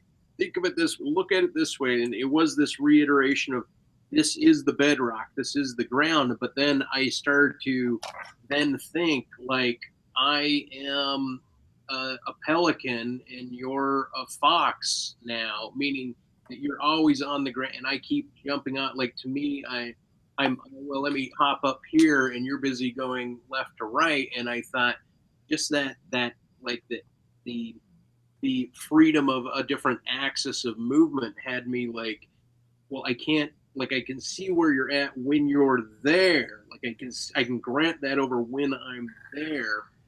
But the whole idea that, you know, by blind guys feeling an elephant, the idea, the phrase feeling an elephant is the objective pointing to saying that is what it is that they're doing, and meaning the idea that that there is somebody that can say that is in fact what this is, and the rest of you are just feeling your way around it. Well, I'm just saying that's something that has to be sort of conceded as the theme of the metaphor, is that they're actually trying to describe what they feel. So I'm just saying they're not talking about the experience of feeling an elephant. You know, they're talking about the fact of the the problem of dual purpose, of dual perspective, of different perspective, and the fact that that is the liability, is that one guy is at the back of the elephant, one guy is in a different position looking at the elephant from the front, and it's the difference in the positions that's the quandary of the human condition. We both are in a different condition, which means a different position when we're looking at reality. So our different condition translates with a clear equal sign into a different position in terms of perspective. So we're looking at reality from a different point of view, and there's nothing we can do about that. And the only way we can get around it is to try to, you know, establish some sort of post where, yes, we can see from these positions, we have the same position. We have a similar eyes view. And that's the best we can do, is try to find those grounded points and then move, you know, step by step, and hope we're moving in the same direction, because we are blind, right? We can't feel each other. We can't touch each other. And so we can't tell if your left is my right. We don't even know if we agree on which direction we're moving. Yeah, exactly.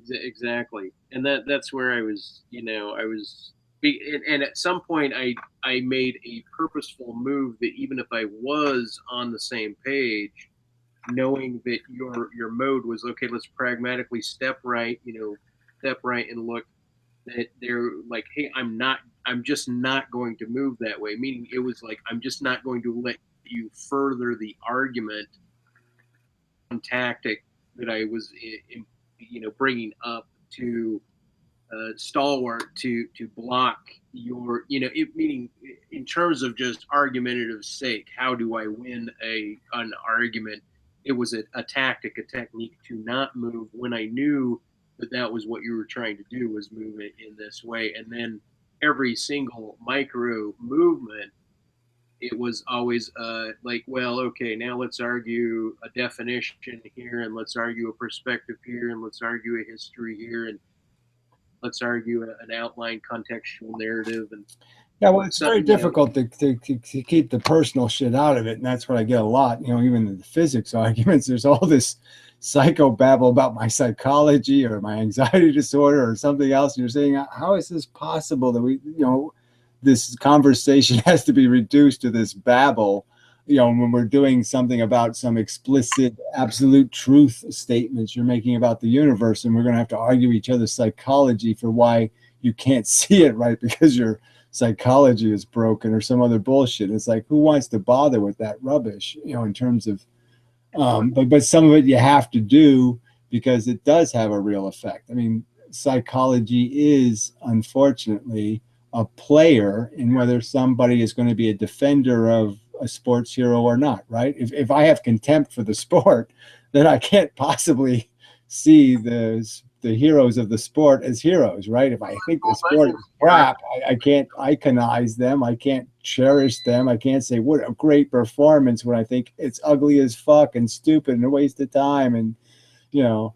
But an iconoclast and here, for me, yeah, Paul Bunyan as a mythic narrator. I don't like trees being cut down, but here he is, Paul Bunyan, and Babe the Book. Like, it's not a hero, it's not a sport to cut it down, but that's his occupation. And yet, nevertheless, he's larger than life in my mind. You know, I mean, well, and who couldn't like Blue, right? I mean, fuck, you know, it's just, I felt so bad in the end. It's like, oh, you know, it's Blue, off into the sunset, you know. But yeah, I mean, you know, all these stories and metaphors, like, again, that, you know, it's so many things. Like I said, you broaden the context, and it suffers in the sense that I just think so much of what we live in the moment, and the now, and that just knocks a big hunk out of our intelligence off, because we're just too caught up in the, oh, let's not worry about when we're 80, the wheelchair, and we think it's a good day because we didn't poo our pants. Yeah, let's not go there.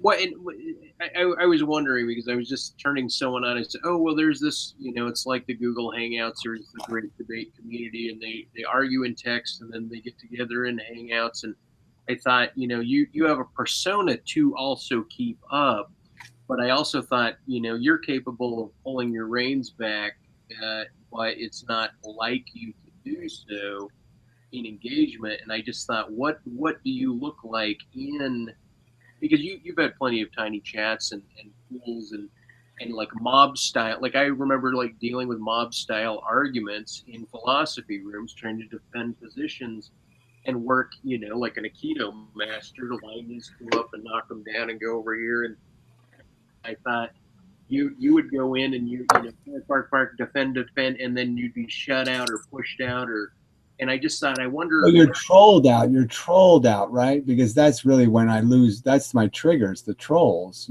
They trigger me by changing the subject, converting it, bending it in all kinds of stupid places. So if you can really have a disciplined conversation where somebody knows they're not allowed to start saying something stupid like, you're fucked up because your mother didn't wipe your anus with mineral oil often enough, or some kind of bullshit. You're like, no, that's not the subject, retard.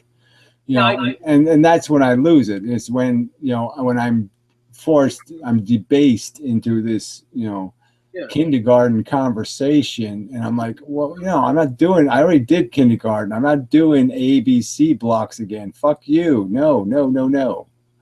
And I think to me, once again, if I think of everybody as different and approaching things differently, then you are going to get a kindergartner, a dumbed down, and you're really hyper intellectual, and you're going to get corralling and all sorts of different personality. Meaning, I'm always expecting some new novel thing, even if it's really not novel to me, something that has that. And I mean, I just didn't know whether or not you ever felt like you could, as if you were in a wheelchair, infirm, like, I'm Gary, and I'm just in the room, and you're listening, and I really hate this, but I'm not going to yell, and almost this idea of what would it be like if Gary did swim amongst these groups of differing people that. Well, I'm pretty chameleon, I go where I can play different roles as a person, so it's not like I said, it just triggers.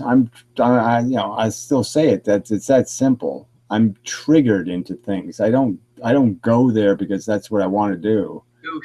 I don't get upset and argue and yell because I enjoy it. I do it because I'm incredibly frustrated and irritated and sick and tired. So I'm like some guy in some fucking foxhole, and my boots is rotten, and I stink and I can't stand it, and these assholes are like flies, taking little bites of skin, and I'm like, Well, meaning I know that you don't go swimming in those groups, that you prefer your mode, and I didn't. No, that's not true. I would accept a group if the group actually could have a constructive conversation, but first, I don't think groups can do that.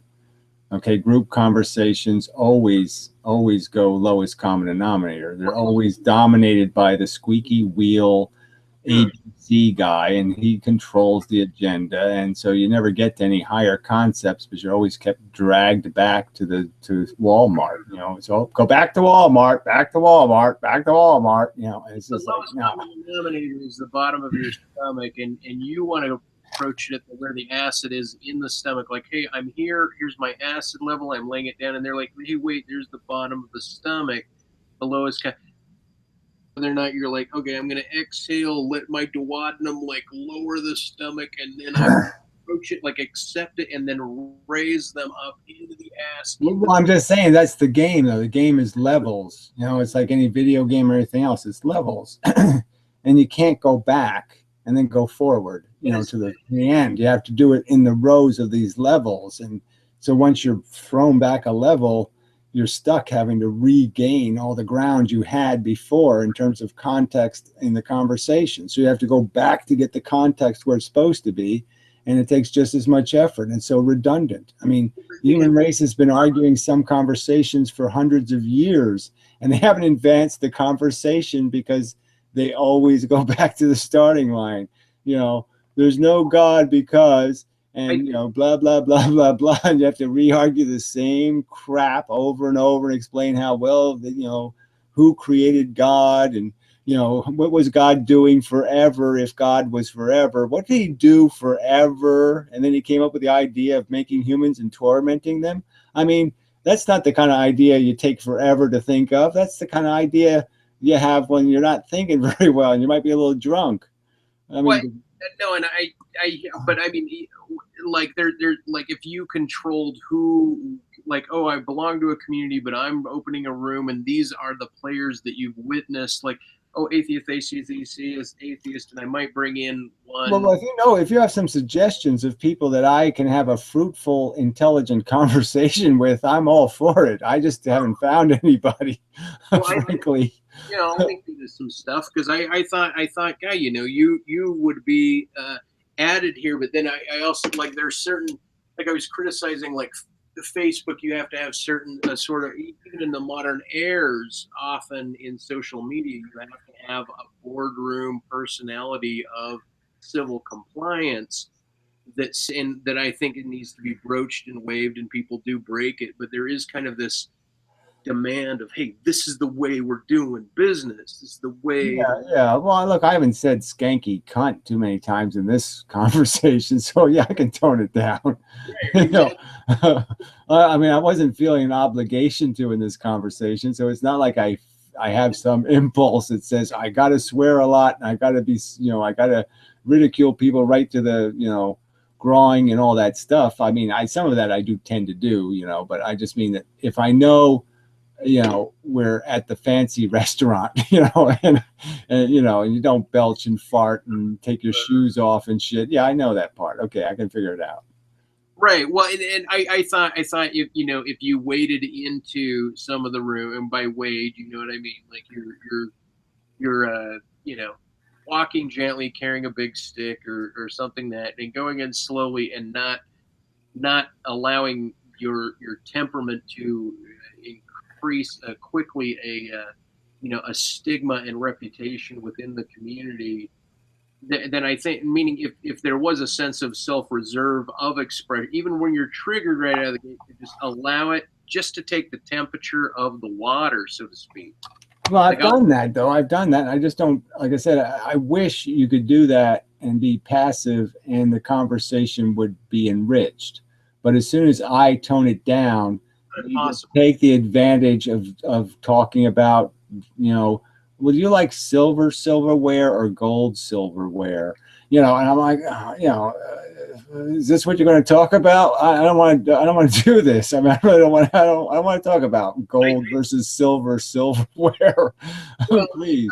At one point, I was like, I had this idea, like, I'm going to line up Stefan Molyneux to argue with Gary about public policy or something, because, and I remember, like, I had that idea, like, I was just going to put it out there, and then, you know, and it was more like not pitting people, but more like allowing people to enter the hot tub. And you're right, it's dumbed down, but I'm just saying, like, I know that I know a place where you can put down your weapon, and still engage with other people. And yeah, no, look, I had a couple of conversations with Stefan Molyneux. You know, there was a couple of video conversations we did.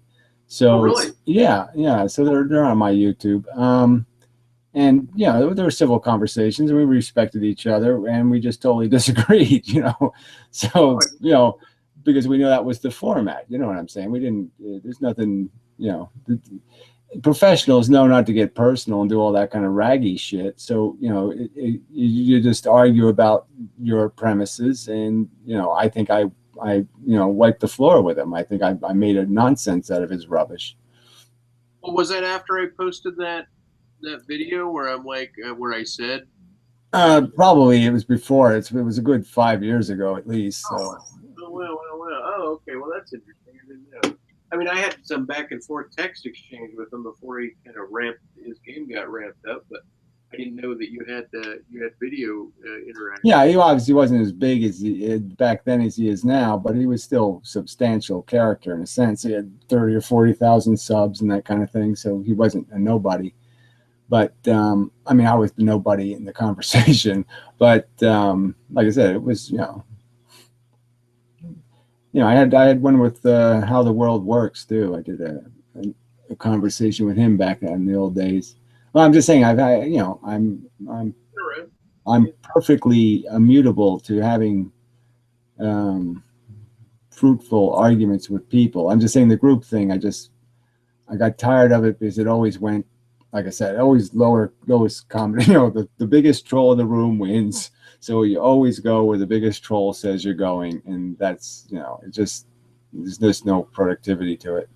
I looked at because I knew the bar, but I was just looking at it in terms of population, like cluster population.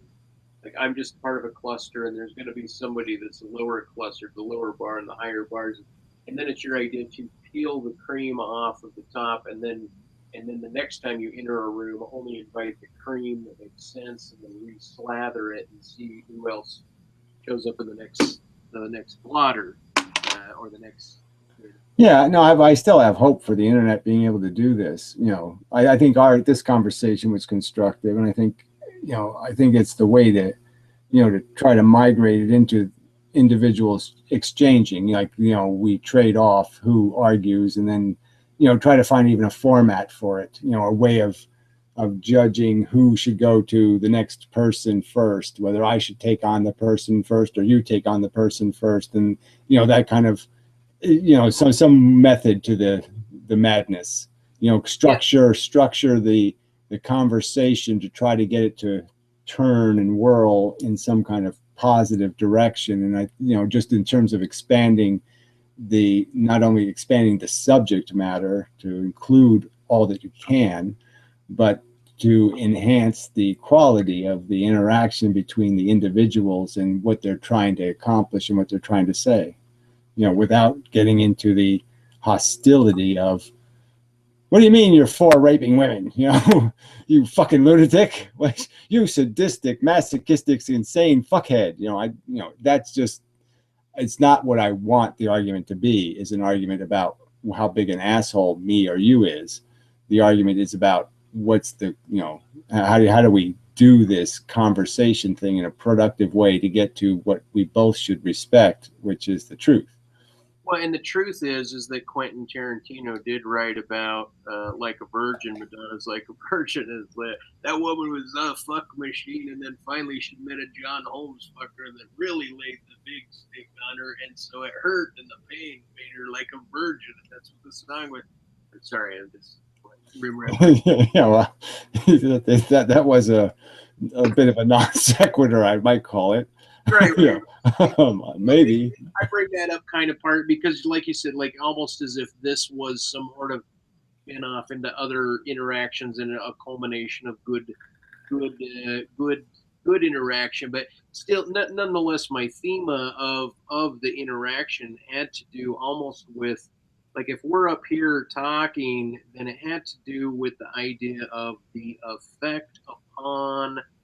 Like I want I have this wish that the listener would find within our discussion their place as like a third nodule or an intersection between us, as if you're working now not with just a Venn diagram with three sections where they find themselves interacting and they find a portion of themselves independent, so that they're not slave to responding. Like well, as you pointed out, though, the burdens of life, and I don't think you can be both a nurse and a doctor. You know what I mean? I mean, you can't do the caring for the patient and then doing the thinking about the patient's interest, and the two are in conflict with each other in some respects. Some respects you don't even want to see the cake you're making because it'll deter you from making it. Because it's like some paintings, right? They start off so wrong.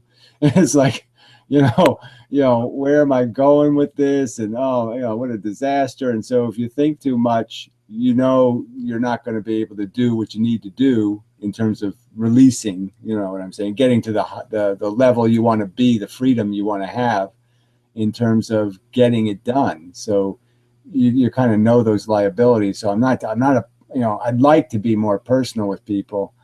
I don't have the real estate. I'm just saying I don't have the personal capacity to care for more people because it taxes me. It drains me. Like, it hurts when somebody tells me about their horrible life and what's happened to them and all that stuff. And I'm not saying don't do it. I'm saying, okay, yeah, please let me know. All right. But I can't do that. I can't wallow in that every day. Or I'm dead. So I can't, I'm sorry if I've said something that has created more torment or trouble in a mind. I don't mean to trouble you, but in a sense, I'll go back to the, what the fuck's this Clarence Darrow line, I'm here to, comfort the afflicted and afflict the comfortable, and I can't help that if you've put yourself in the wrong category, okay, because, it's not my agenda. I didn't try to do that, but I have to do my job. Right, and regardless of the effect, and like, hey, fucking deal with it, right? And at the same time, they're maturing through it. I think, and maybe I get overly concerned because there was this triplet of rush of, one slice and dice, and one narrative anxiety, the other one running into trees and obscuring and feeling like kind of a barren. Well, I know, but I'm just saying your own example is one that still bothers me. So I'm just saying I just have to use the Dospook example and say you fucking jumped off a building for fucking Christ's sakes. I mean, I'm not saying I caused it solely. It was a thing I did, but I'm just saying it was something for which I was part of the breeze, right? I was one of the butterflies flapping. And so it's not that I haven't been, that it hasn't been rubbed in my nose. Okay, that there's a price to pay for the Well, you can't, got to break some eggs to make an omelet. You got to kill some civilians to blow up the enemy. All this collateral damage is somehow acceptable. I'm not saying it's acceptable. I just don't know how to do it without making any of it. I'm hearing you. Well, and perfect tie-in back to me. Way to make it all about me, Gary. I appreciate it. Yeah, well, it's in a sense it is, right?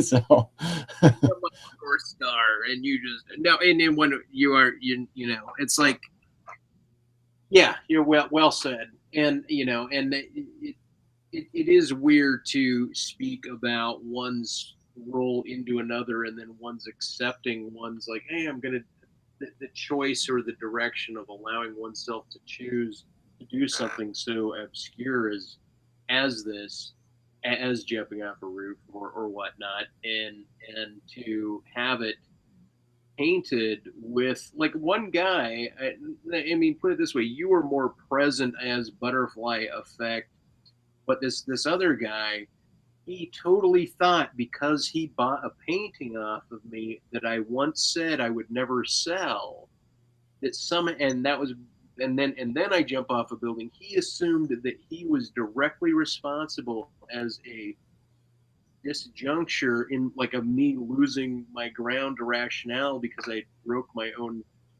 promise to not sell a painting. Like, he took my jump super personally, and it was so weird.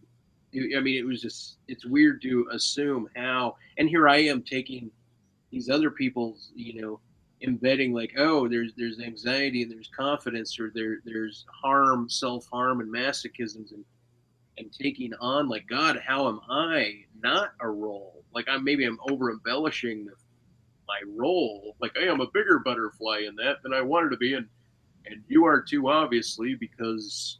Yeah, maybe it's I'm just being a But coward, and I just want to be a lab technician. You know, you know, I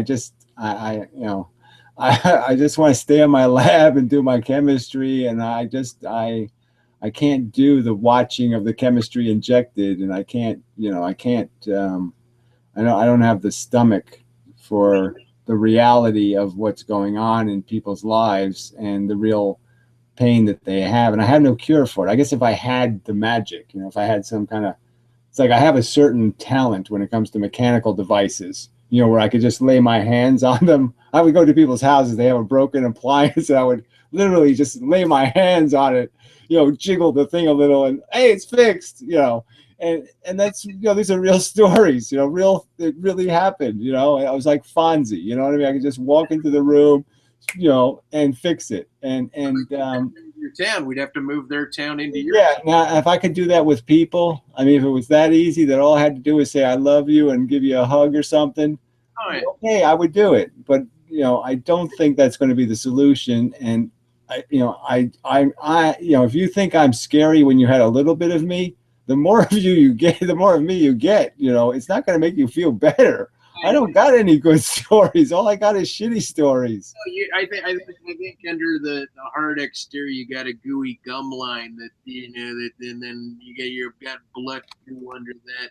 But you know, it's not my job to clean your teeth in that metaphor either. I'm just saying, like, and maybe you're just, you know, hey, I'm just going to keep laying it on thick, and then you're going to be off. Well, it's the way I am. That's the way I function. That's the way I see it. So I'm just saying that's the way it is. But I just mean, yeah, the personal side, I would argue that I've become, you know, I was always a bit of an introvert, and I'm still not. Not an introvert. Yeah, you know, I just, you know, connected. I mean, you know, I'm still a sucker for pussy. Don't get me wrong, but I just mean I just don't.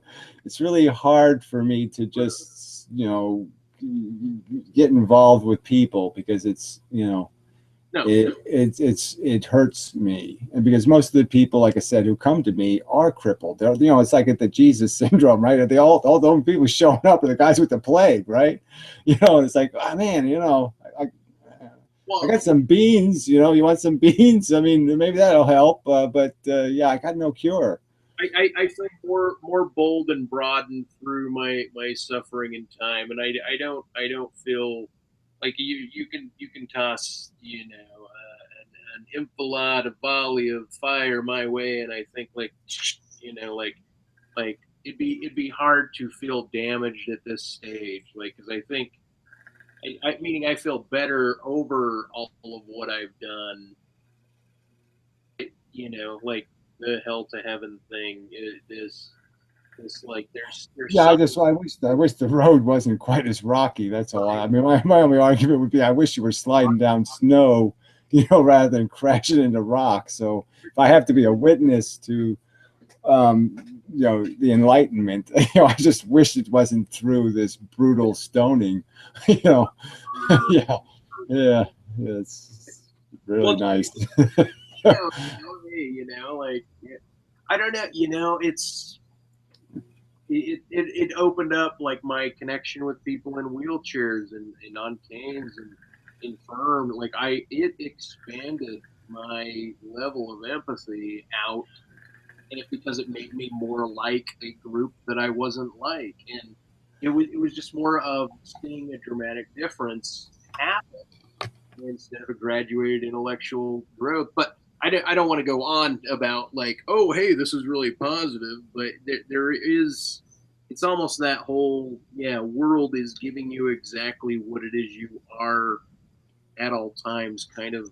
Yeah, well, there's a part of me that just doesn't, you know, like I said, we sort of have our problems about the whole masochist element to it and the glorification of, you know, this is almost a Kantavad, you know, argument that it, you know, somehow what you pay for something doesn't matter, but it, you know, I still can't get past the fact that it's an awful high price for knowledge that should be accessible, you there should be the easy checkout thing. You shouldn't really have to go through it the hard way. There should be an easy way to get the job done. You don't like turn the car over upside down to take the tires off, that kind of thing.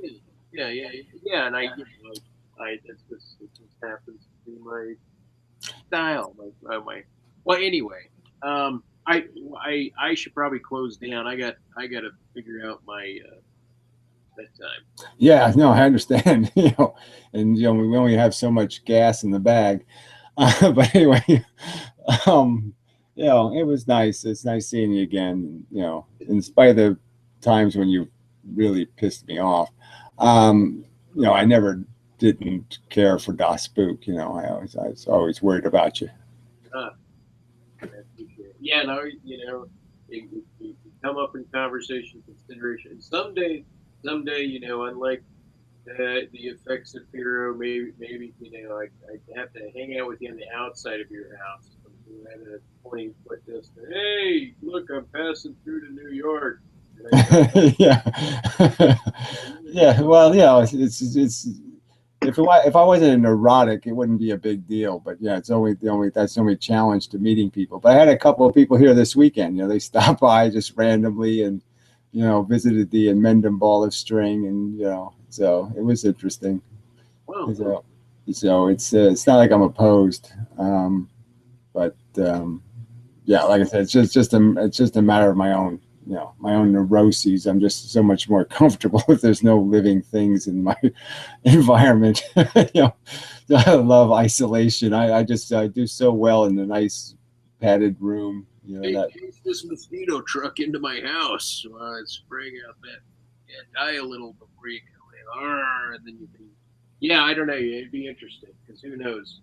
Because I refer to the rat's nest of Inmendham's rat's nest. There's no place like home.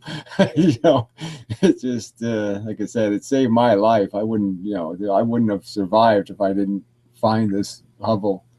Yeah, it's enough isolation. I needed to get away, and this wasn't going to Arkansas or something. You know what I mean? It's not out of civilization, but it's detached enough from neighbors and things that made me crazy that I have enough distance, and so it creates enough security for me psychologically. Because I really am quite neurotic about the whole human phobic thing. I mean, I'm quite uncomfortable in civilization. Yeah. Well, that's why we got to get you out into it. I'll be out there in a month. Yeah. Right. Yeah. Everybody has their own. Well, couldn't we just put you in the trunk and drive you? No, couldn't you just? No, you just just don't get it. Come on, Adrian, we're going to duck tie him and put his hair in ponytails. Yeah, right. And the next day I'll just axe murder you all. But anyway. You're in New York. At least he killed us in New York. Yes, it'd be good therapy for them. But anyway, so right. Let's do it again sometime and all that crap. And it's good seeing you. And for doing it, for hanging. And yeah, it is good. It is good to do this. Well, have a good one. Likewise and such. We'll, see how our responses are to the video. Yeah. Well, who could dislike this video? I mean, we're both pretty charming, so yeah. I think we got this one sewed up. I don't think anybody could complain. Yeah. No. Okay. Till next time.